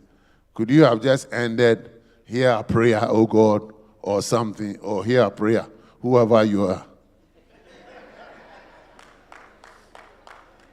So you see, the concept of inclusiveness then becomes an issue. In fact, what am I saying? What I'm saying is the industry, public administration, requires a different kind of person. The training we're giving here is very solid. Indeed, I'm impressed that this is the best business school in the South region. Hopefully, I'm sure very soon we'll get to higher heights. So for me, that's solid. And some of the programs that Prof talked about are all things that are critical for us. So just to close, I'll finish. How would we make the gown relevant to town? People are looking for very agile people. I mean, candidates. Agility is one of the key things. Being the standard thing, it's a problem. People are looking at emotional intelligence. That's very, very important. We talk of data, big data, analytics. It's also one of the major areas that we look for. You see, because particularly those of you who will be looking for jobs now, in the past, maybe so many years ago, getting a master's was a problem. Now, master's is all over the place. So if you think you have a BA, BSc, whatever it is, and so that makes you a champion, forget it. You attend an interview and everybody has a master's. So what will people be looking for? When they sit on the panel, what would they be looking for? And I'm saying these are some of the things they are looking for. Time consciousness is a major thing. The last pre-interview exercise that we conducted for chief directors, 2 office people who applied and were 3 minutes late. I sent them back. They were 3 minutes late for the exercise. They were not allowed to participate. They will have to wait for next year before they can participate to try to be a chief director. Time consciousness is a key thing. I was in Japan a couple of years ago, and I was shocked. We got there the following morning. There was this executive chairman or somebody of the Railway Corporation. One of the lines on national television apologizing to the nation. You know the problem? The train left 1 minute earlier.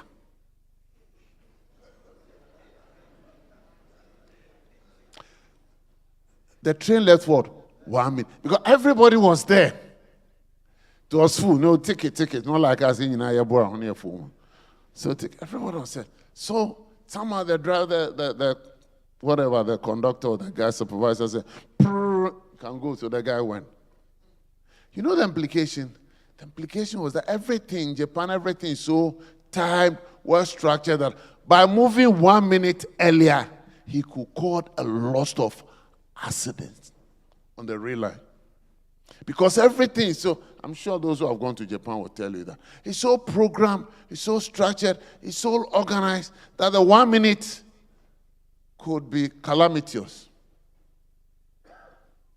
So 1 minute late. So this guy had to come on national television to apologize for that. Then you want to be chief director, the head of the bureaucracy, and you are 3 minutes late. Enye Juma.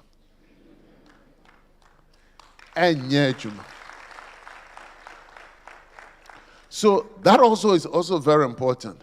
I don't know whether your school did, but one of the areas that we are looking at is political. I'm talking of civil service. We can talk of the other things. But for civil service, one of the things is, I don't know whether the political administrative interface. It's a key thing. It's a key thing for us. How do you react? You go to work in a district, you go to work and your DC comes and your minister or deputy minister comes and they want these things done. It is illegal or semi-legal or whatever you call it. How do you manage that process? So, for instance, you come for an interview and somebody will ask you, it's a very simple question. You go to a place, there's a procurement problem. The minister has approved, they bought it, there's going to be an audit query. How do you deal with that? Well, before, one guy came, wanted to be director of procurement. That's the own problem. That was before I came. So they will have to handle it. This guy is technocratically what? Good. But for the purpose of being a director of procurement in a civil service agency, he ain't found out. Because when he's appointed, there will always be trouble for the chief director. That guy no get brain to work there. How do you manage the process? Do you go back to PPA to see whether you can get write some plenty grammar to make changes and adjustment so that you need to do all that? So it's not just about whether I have a PhD. Sorry, academics, I'm sorry. You know, this morning, Prof. Barley said something, and I'm still praying. It's not my prayer topic for the rest of the year.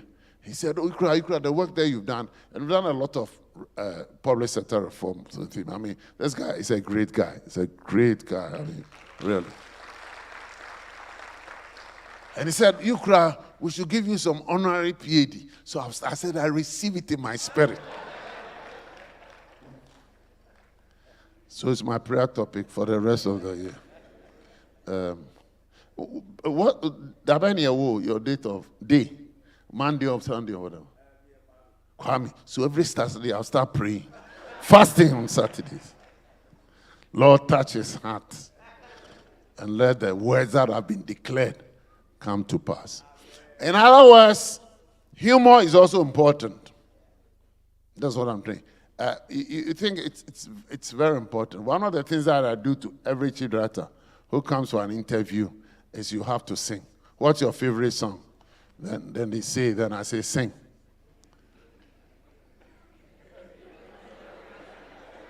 Every chief director sings. Every head of department sings. You know the reason? Simple. I mean, the world is stressful. You are going to manage people. You are going to manage people. You are going to manage resources. If you don't have a sense of humor, now you're changing. Oh, wow, I want to be a director. Why should I sing? I said, Wara, you are not ready for the job. My friends, I mean, all that is, there's a paper here. All that I'm saying is inside. So, just relax. But are we still looking at the rope or the gown going to town? Is it still here? Great. So you see, the humor is very important. I don't know whether they teach that or how you can relax it. Because those things are very important. So you come and sing. I remember just about 2 or 3 months ago, I was having a chat with people who wanted to be assistant controller, accountant general or something. And the controller was there. So I said the same thing. When you come, you will sing. Then controller said, yes, Nana made me sing. The current controller. He said, he made me sing. And I insist you sing. You need to have a hobby. You know my hobby? I've been reading it. If you go to the Daily Graphic, there's a cartoon. It's called Garth. Garth. You don't know. You don't know. Go check that. Garth. I started reading Garth when I was in secondary school Form 2. Even when I travel, you go to my office, you ask Irene, she will tell you. When I travel, they will pile the graphic there. Everybody knows that when I come, that'll be the first thing. I'm not going to check the news and whatever it is, or whether they've written a letter sacking me. No, I'm not worried about that. First thing I'll do is I'll go and I'll religiously go through the editions of Garth and see where we are and how we'll continue. In other words, why it will be very difficult for you to go and have a lot of times to relax because it's stressful, there's heavy workload. You need to be helping people to have innovative ways of what? relaxing, even within the work environment. And that is also something that you will be helping people taking their gown to town. So what have I said so far? What I'm saying is there are all kinds of skills that are required. We're required sense of security. Look at it all over the world. People want to have skills, people who have a sense of security. Today, our armed forces, they are alert all over. We are afraid of this Islamic whatever it is. How do you know that in your office, somebody is coming, is from this background, and all those things? So these are skills that we must start teaching here. It's one of the key things. We've talked of data analytics. We've talked of negotiation skills. That's also critical. How do you make, and it's amazing. If Chairman wants to tell you the number of people as you go up that you meet, the number of organizations, the kinds of negotiation that you are involved in, all sorts of things. Many, many years ago, I was offered a job of being the chief executive of the Fair Wages Commission. Oh yeah, many years ago, during President Kufuor's time. I turned it down nicely because I've had an experience as a principal management analyst working as part of a government team to negotiate with the doctors at that time. They were on their, you know, this Ministry of Health people, 1, 2 strike, 1, 2 strike, 1, 2 strike. And from that experience, I vowed that I will never have anything to do with that. It was negotiation, all right. But you know, when it comes to money, with all apologies, people don't think properly. All the things that Prof has been teaching us about all those things, bottom line, profit, and all that, cash flows, and all that. When it comes to salary, that one, it does not work. So when I was offered that job as chief executive of Fair Wages, I said, no. I remember the chairman of the commission at that time was Reverend Professor Boaje, former head of the Methodist Church. He came to, said, Nana, and Uncle Jim Hokra Mompaye.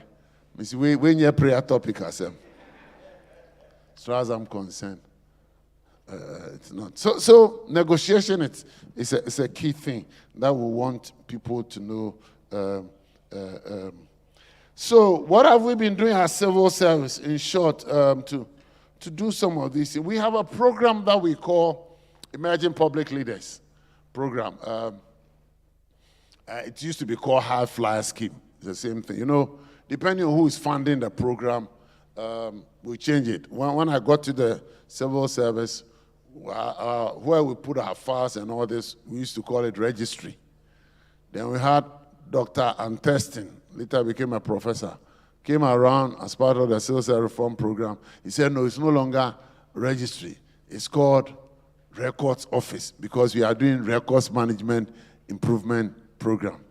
And I go to the office, and it's the same people, the same files, they move around, but the name now is Records Office. So we change, all of us, civil service policy, we change the name, Records Office. But that's the point. So Records Office, you need to get Records Office. We have this EPL thing, and Prof, one of the key things about that program is 2 years fellowship, is that we're trying to develop a cadre of leaders for the civil and hopefully public service. And it's working so because we develop a training program. We're doing that 2 years. You are working, but regularly you come around, they meet captains of industry, they develop skills. And we'll be running, I think, for 4 years, but in the last 2 years, when they have graduated into mainstream, each one, 2020, I think 16 now, wherever we have placed them, people don't want them to leave. Chief directors are enamored with them. They are ministers. These guys don't know 8 to 5. So what I'm saying, that resilience, the willingness to work extra, is also something that is very important for us. Are we developing people who will just be limited in terms of go to work, or do they want to make a change?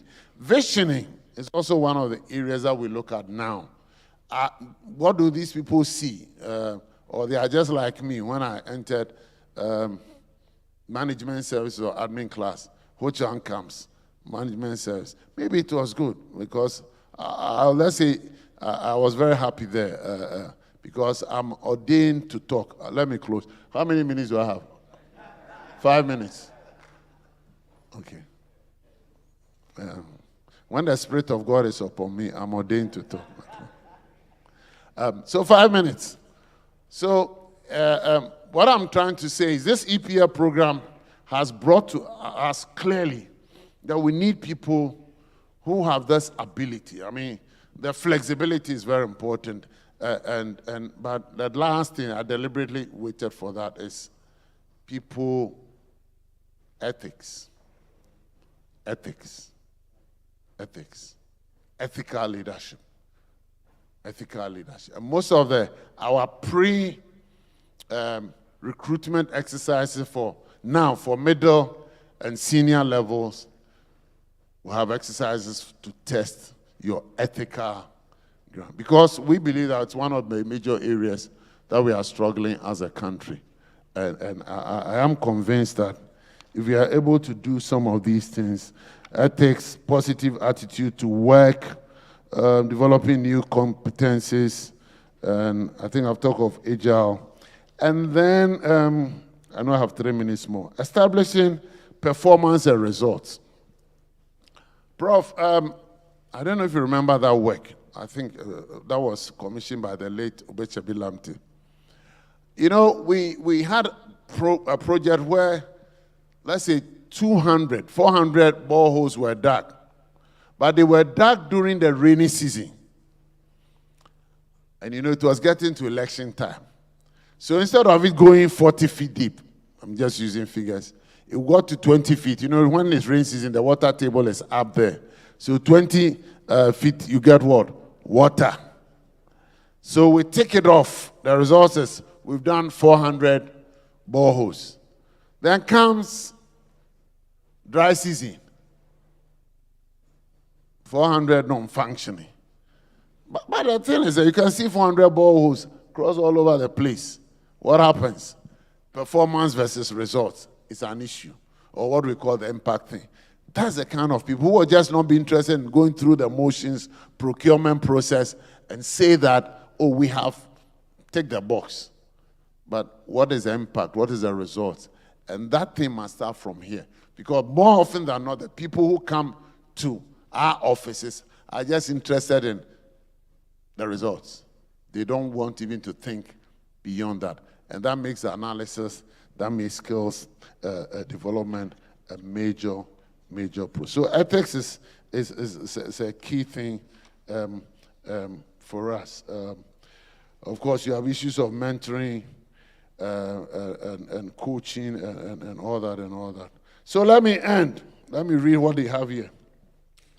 In conclusion, I'd like to indicate that the potential to create change in all facets of this life, in every individual's life, the key thing is the transformational power of education. And I think this school, whatever we teach, the next 60 years, hopefully, will see us taking the ground to town with transformational leaders. Thank you very much.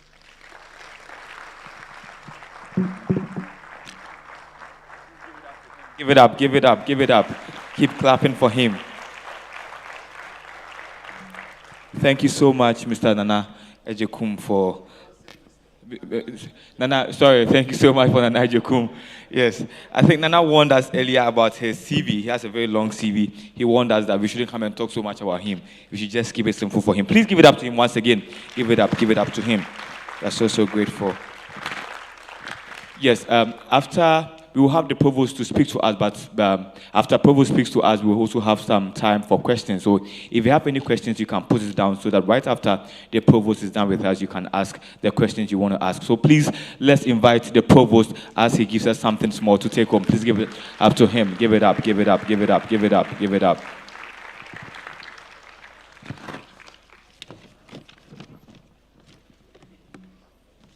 Oh, you can do it better for him, please.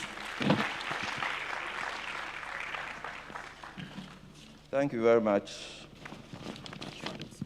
Vice Chancellor, Dean Business School, Dean Student Affairs, colleagues, distinguished speakers, students, staff, students. I'm extremely happy to be here, pleased to be here this morning. I'm told by the Dean that he informed the House that I had not been invited early enough, so I went to do some other things. But I'm here, and I'm bringing you greetings and felicitations from the college. I'm going to choose my message from 3 Ghanaian dancehall artists. So from the college, I can assure you that my mind day for you.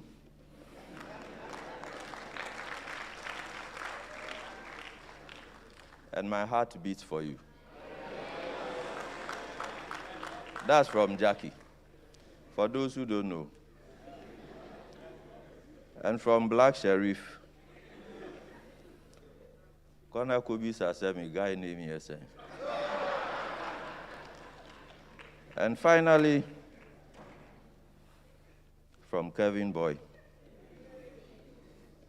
I fall down flat. So,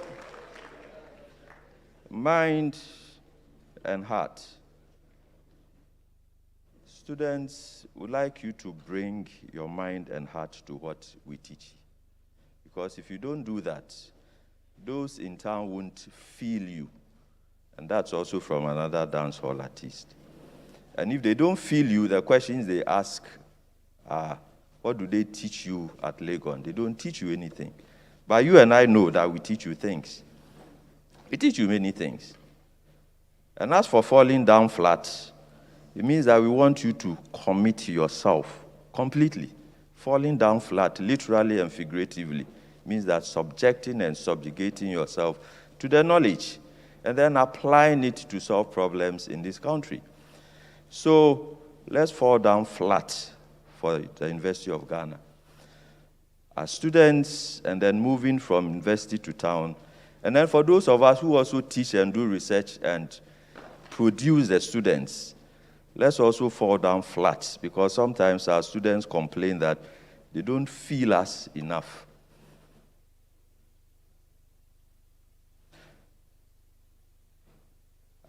Let's not,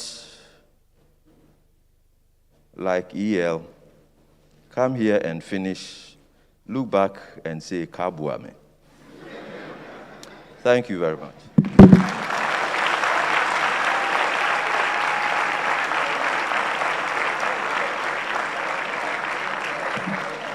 A round of applause, ladies and gentlemen.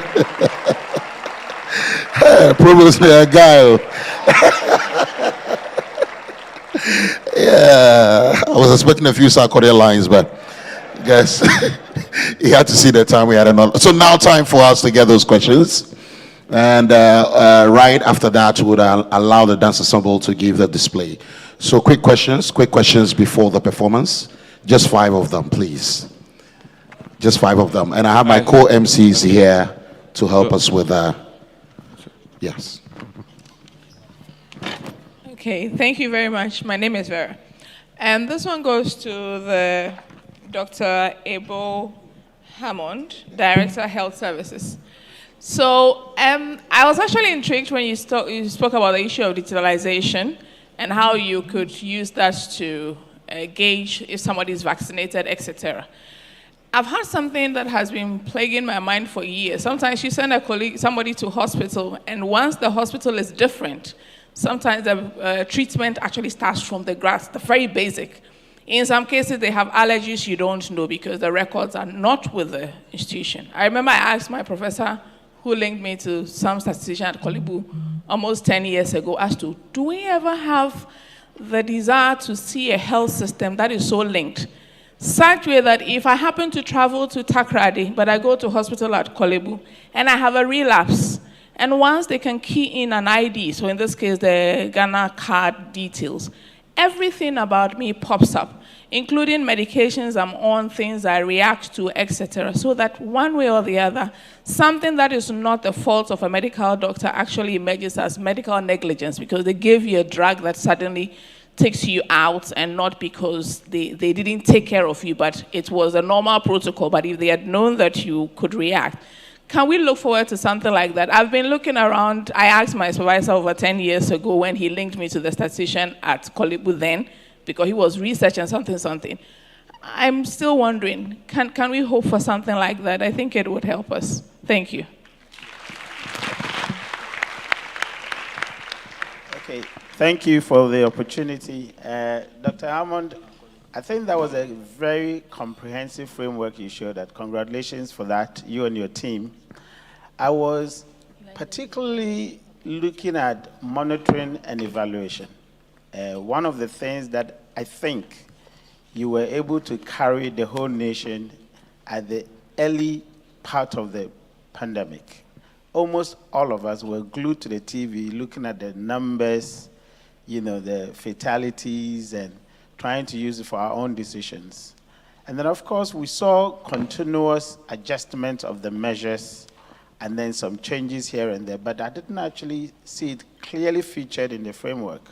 In fact, I have been toying with the idea of contact tracing in marketing, thinking whether I can use that concept in tracing and targeting consumers for businesses. I'm still toying with the idea. I think that was one of the fantastic things. And that falls under monitoring and evaluation, but I didn't see it clearly delineated in the framework. I don't know, maybe it's embedded, but I think it would be great as a as part of your unit. Thank you. Yes, any other person? Okay. All right.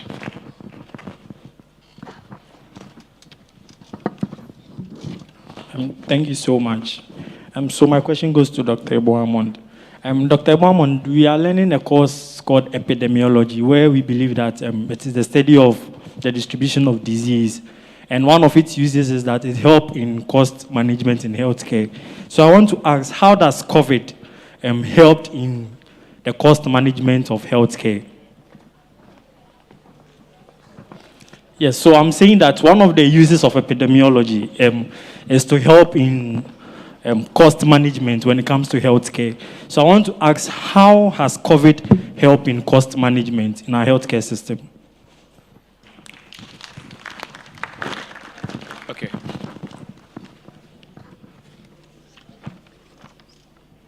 Thank you very much. Please, my question actually goes to all our panelists.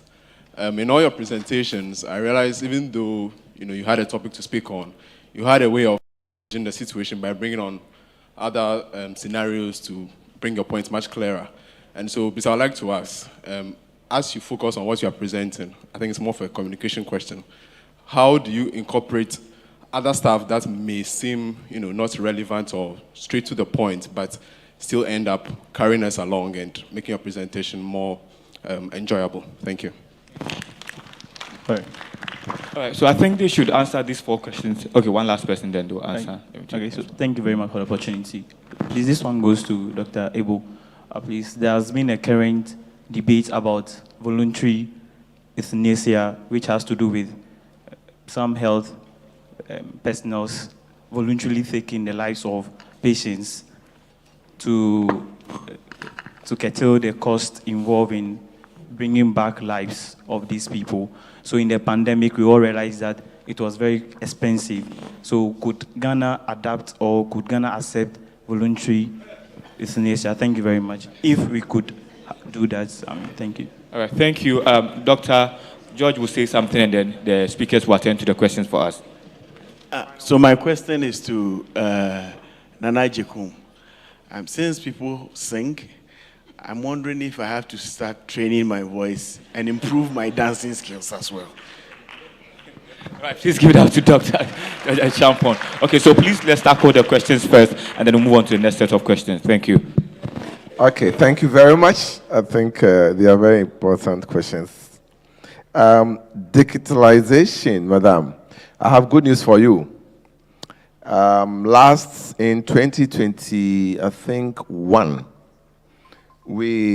the government of Ghana, through the Ministry of Health, when we realized that we have different patient information systems in the various hospitals, and these really, they were not talking to one another. So we wanted to centralize this, and the government procured a contract for what we call the LIMS, Light Wave Information Management System. It's a patient management system, and as I'm talking, we've rolled it in all the regional hospitals, I think so. The district hospitals have started coming on board. Then the polyclinics. And when they just showed us how it works, it means that when I'm set up on the platform, I can go in there, and these are anonymized. Based on your level, it's anonymized, especially if you are a policy director and others. You're going to just get the anonymized data. But for medical doctors and other clinicians, you can go in straight based on the levels of access authorization. And you can get the patient's data. So it solves the problem of the hospitals not able to talk to each other. And as I'm talking, they're still rolling out. So if you have any research, you can start from there. I will give you the hospital that have so far been onboarded. And it's covering the entire country. So it solves the issue of hospitals talking to one another. As for the public health, I already indicated that we are using the SOMAS. And the SOMAS, the MAE, Prof, really it's true that it's part of it, it's embedded. MAE is part of the WHO's framework for disease surveillance and response. And MAE is part of it. Yeah, so, but probably because of the way I summarize it, it didn't come out well. But it's very important and good, innovative, as you're talking about, using our contact tracing and applying it in the marketing. And I think that would do. I don't know whether the network marketing is like that. Network marketing. Yeah. Yes. The detail, in the health is very, very, very good. And I think maybe using it in the marketing area can help. Then COVID and cost management. Facts. Ordinary epidemics without pandemic were cold epidemics. Cold disease surveillance, where you are now doing the troubleshooting, finding out what disease is up there. They even take their time before they spread. Those ones, you could have data and then helps you in the cost management. But I want to sound a warning that when it came to COVID, it was difficult because of its pandemic nature. This is the first time we have experienced COVID within us occurring. I must sincerely say, to an extent, cost was not a problem for us. We wanted to make sure we understand it. But now that it's going down, it's endemic. We don't know whether, then say, we live with it now. If you decide that to be around, and with spontaneous outbreaks like happened in June, July, we can manage it. Yeah. So in terms of the COVID cost management, we were in war. Like if you ask Putin that, please don't bomb much, so because the cost of the war is going up. He said, no, I've not yet finished with Ukraine. I have to still send bombs. So, but now that things are settling, we definitely would have as part of the lesson, we'll know the cost indications, especially in terms of supplies, and how we can make sure that we are more effective with that. Euthanasia. It's not in the public health book as well as our health laws. You can't help somebody to die. We have not reached the neoliberal democracy type of thing. We have not reached there, because the laws of the country must also reflect our historical, traditional, cultural, religious basis. We believe in the sanctity of the human life until the Creator calls him home. It's your time, it's your responsibility is to help him to successfully die. You know what I said? Successfully die, but don't kill. If you do that, virtually mean like you are together with him killing. Yeah, so we do not want to go into that. And not when it's COVID. Because some people had been at the ICU for 6 weeks. I know somebody who was in ICU for 6 good weeks. Almost it looked like he was gone. But then last week, she called me and sent me pictures. She was in the church thanking God for 1 year when she was discharged from Ghana East. So if she said, "Oh, I'm tired, kill me," she wouldn't have after 1 week, 1 year, go and in her white to give thanks to God. Let me start from one last question. Should somebody be practicing how to sing? My Bible tells me, makes a joyful noise unto the Lord. It did not say make a beautiful noise, so you don't have to practice. All I have to do is to come. Make life easier is with practice over a period of time. So that's all that I can add.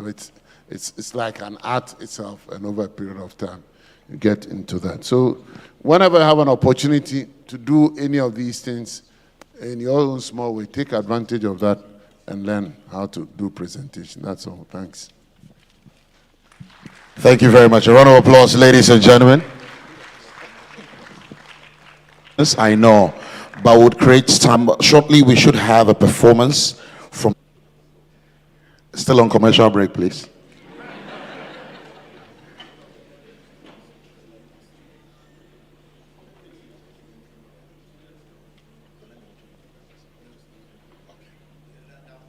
All right, sure. Thank you. Welcome back from that commercial break. So now time for us to have the Ghana Dance Ensemble bring in our guest speaker. So please, a round of applause for the Ghana Dance Ensemble.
Oh, ladies and gentlemen, you want to give it up for them. You want to give it up for them.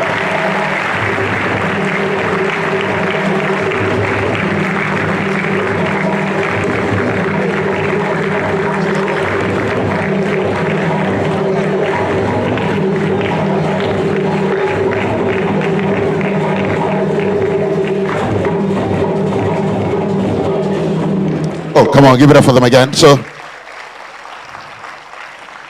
and it's good Nana Kwesi Ajakum Jamina just stood up. I mean, this is exactly what he was talking about during his presentation. Imagine making this grand entry into that interview. You already have the job, my people. You already have the job. You already have the job. Now we're honored to have Honorable John Ntim Fojo join us here. An old boy, of course. Ghanaian politician, member of parliament for the 4th Republic of Ghana, representing Asin South constituency in the central region. He's currently the Deputy Minister for Education. Please, we want to have him share a few words with us before we wrap up, just for 5 minutes. So, Honorable, so sorry. You just sat down, but I would have to ask you to share a few words with us. A round of applause for you, please.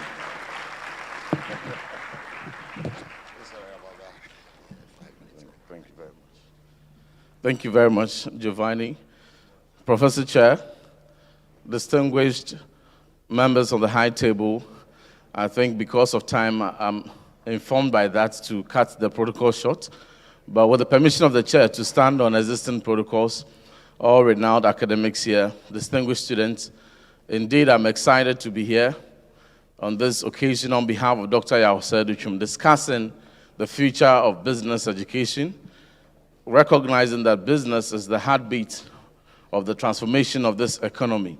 I must remark at the outset that for those of you who probably may be wondering why I'm walking in just when the chairman is about to give their closing remarks, I was one of the first people to be here earlier on, and I had to take leave to accompany the Vice President on another equally important assignment. And just when we finished, I needed to make sure that I passed here just so that I could catch a glimpse of the program before you close. But this has been a very important program to the minister, and we're excited to be here. I associate myself with all the very important words that have already come forth from the earlier speakers, and I know that Ghana has a bright future, and indeed, we need to be able to be transforming not only the public sector, but the private sector. These two work hand in hand. Education plays a very important role, and we are poised to ensure that the feedback we are receiving from you will work on them. Innovations that are very possible are also invested into. In 2020, World Education Commission brought a report, and they indicated that if nothing changes by the year 2030, some 825 million young people, in not only in Ghana or Africa, but the world at large, will reach adulthood without the skill needed to thrive in today's world.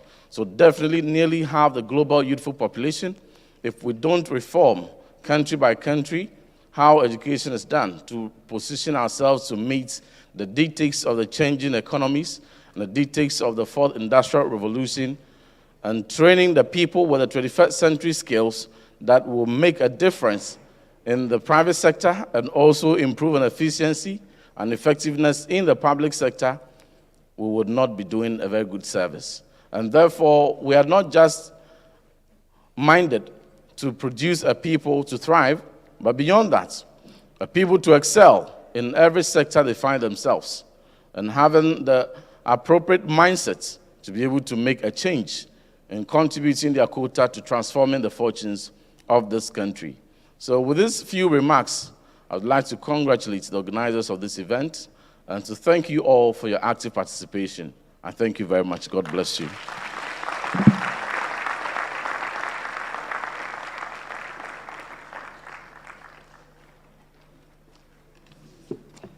All right, let's give it one more time for Honorable John Ntim Fojo. All right, so we'll invite the chairperson to give us the vote of thanks. And for the closing remarks. Let's give it up for him.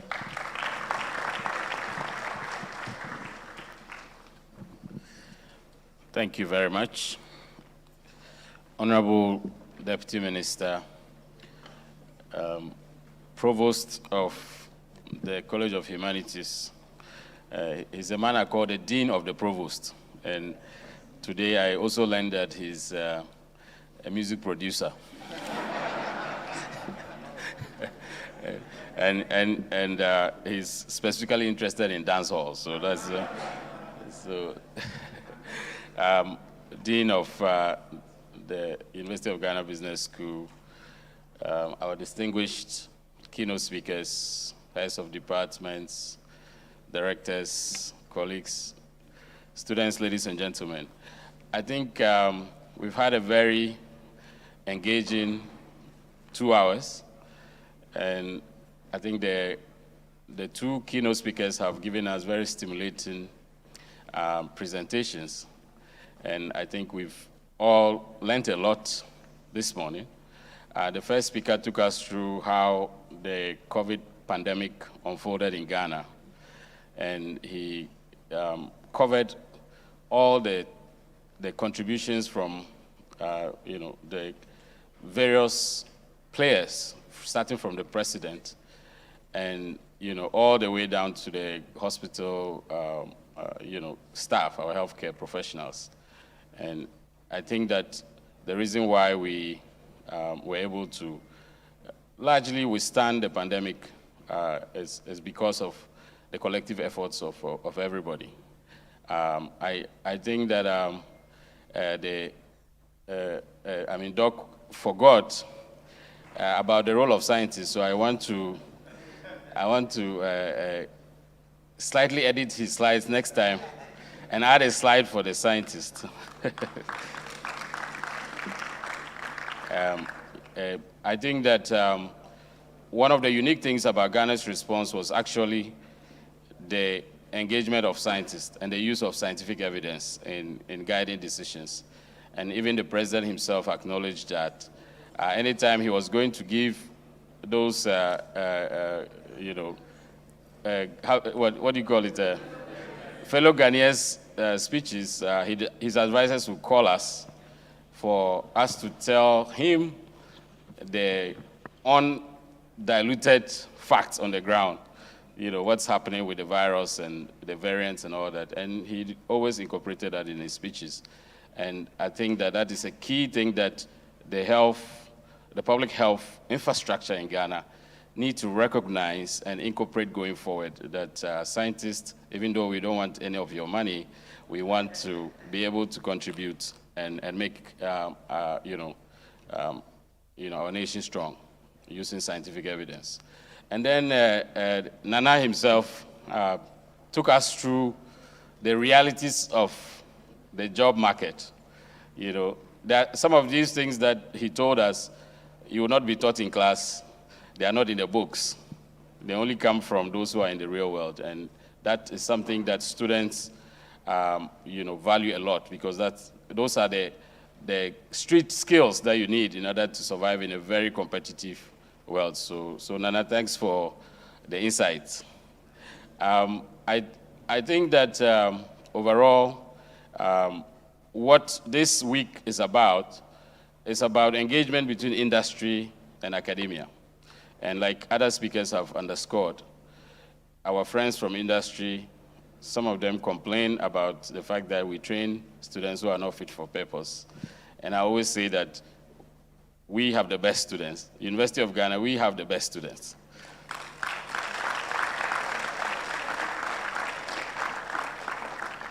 We have the best faculty. And we are the premier university. So if we cannot produce students that are useful to industry, it means that there's something wrong with the way we are interacting with the industry. So industry needs to come and work with us to make sure that the students are molded to fit their purpose. But the students, the quality of the students and the quality of the faculty are not the problem.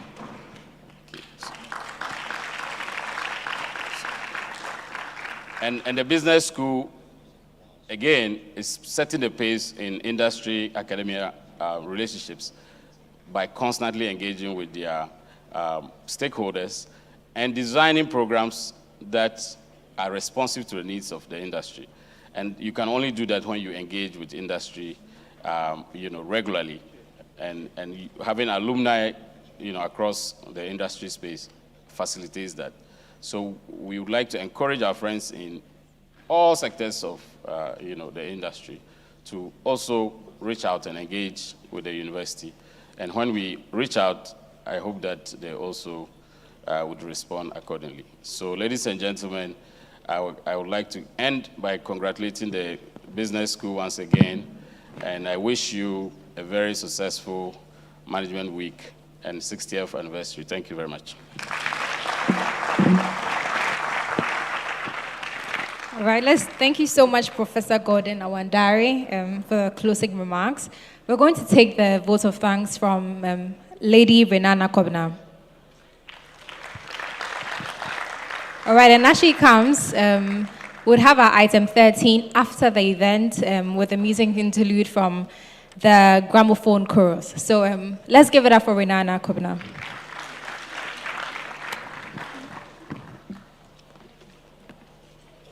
A very good afternoon to us all.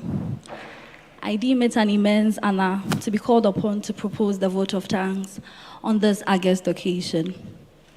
First of all, we thank Almighty God for a conducive weather to carry on this program. Thank you so much.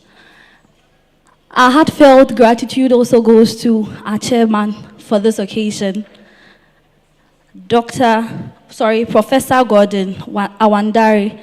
Thank you so much, Daddy, for coming around.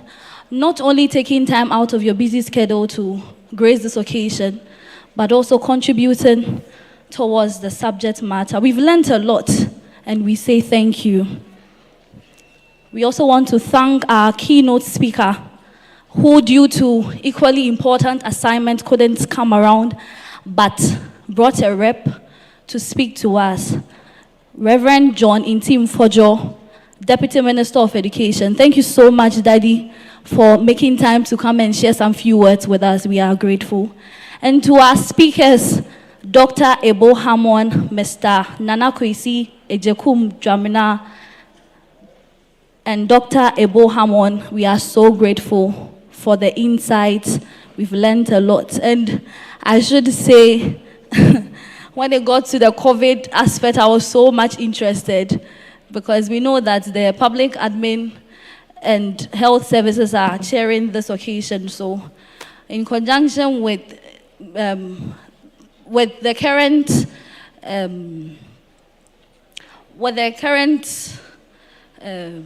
how do I say anything? You see, COVID-19 is a canker, so I don't know how to describe it, but we are so grateful for the education on it.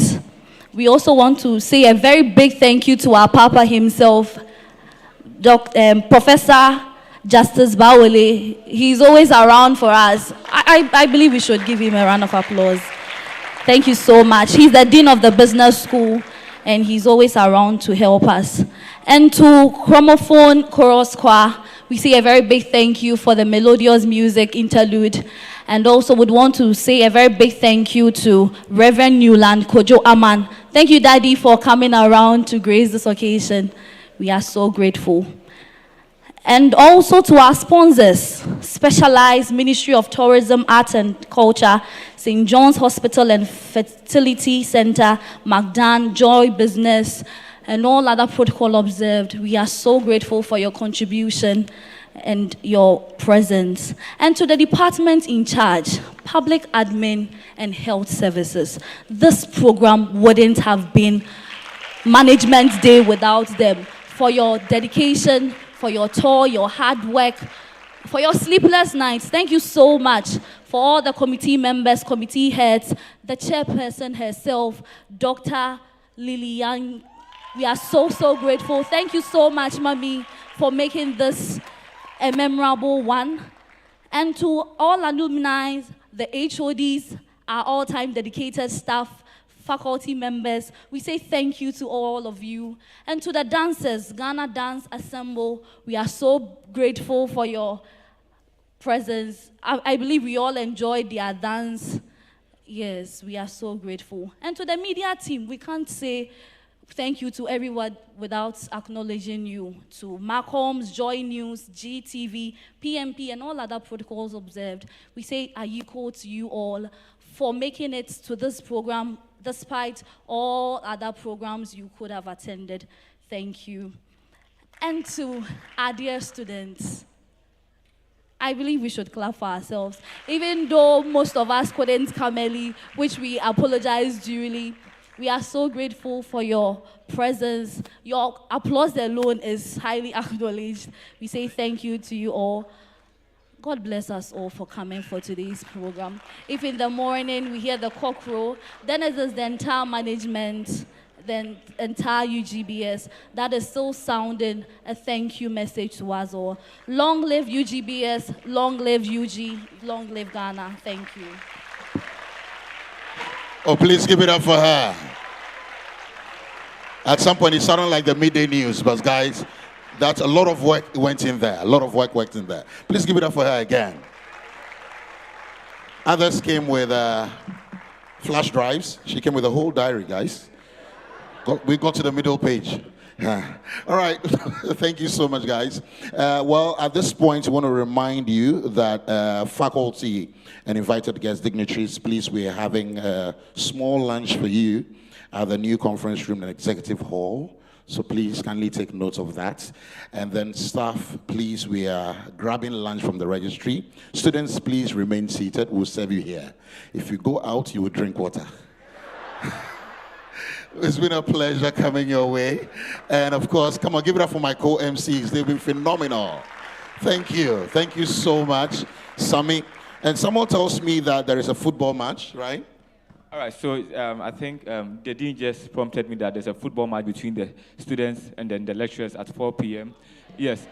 Provost is the goalkeeper for the lecturers. Yes. Provost is the goalkeeper for the lecturers. Yes. So thank you so much, guys. It's been an amazing time, an educative time with you. God bless you so much. And we will call upon Professor Obibiakon to give us the closing prayer before we leave. Please give it up to him. Give it up to him. Give it up to Prof. Obibiakon. Yes. Give it up to him. All right, so please, right after the prayers, we're going to do the photos here. All right, so we'll do the photos here. All right. Thank you. Then let us pray. Lord, we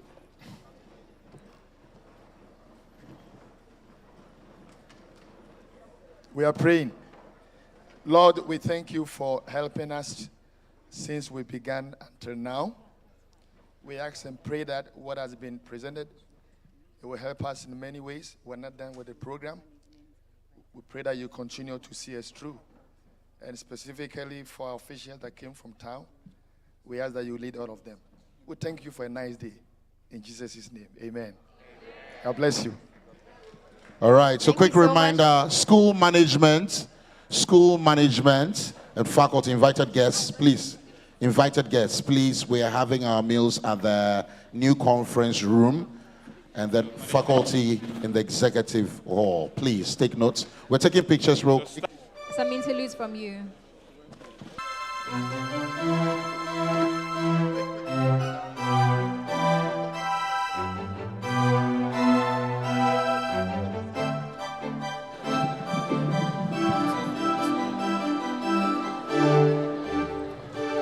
Lift every voice and sing. Lift every voice and sing till the heaven ring, ring with the harmonies of bliss.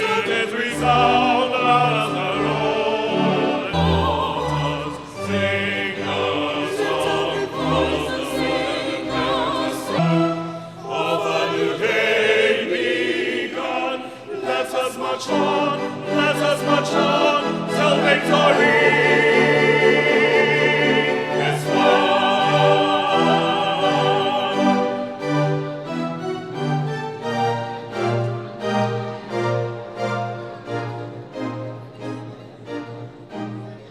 So lead us sing a song, sing a song, sing a song, sing a song.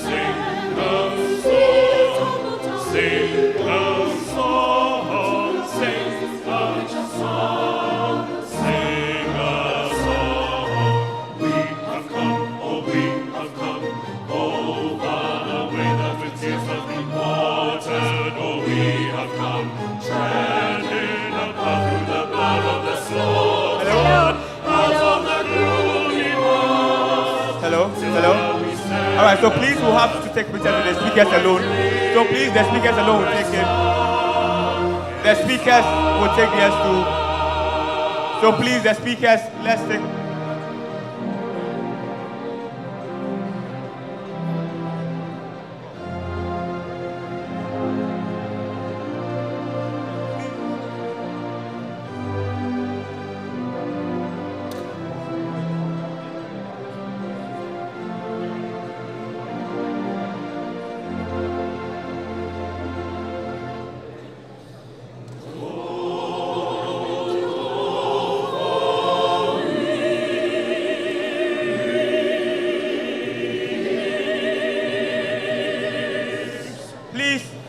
So the speakers will also take their pictures together. The speakers, please, the speakers alone.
Sada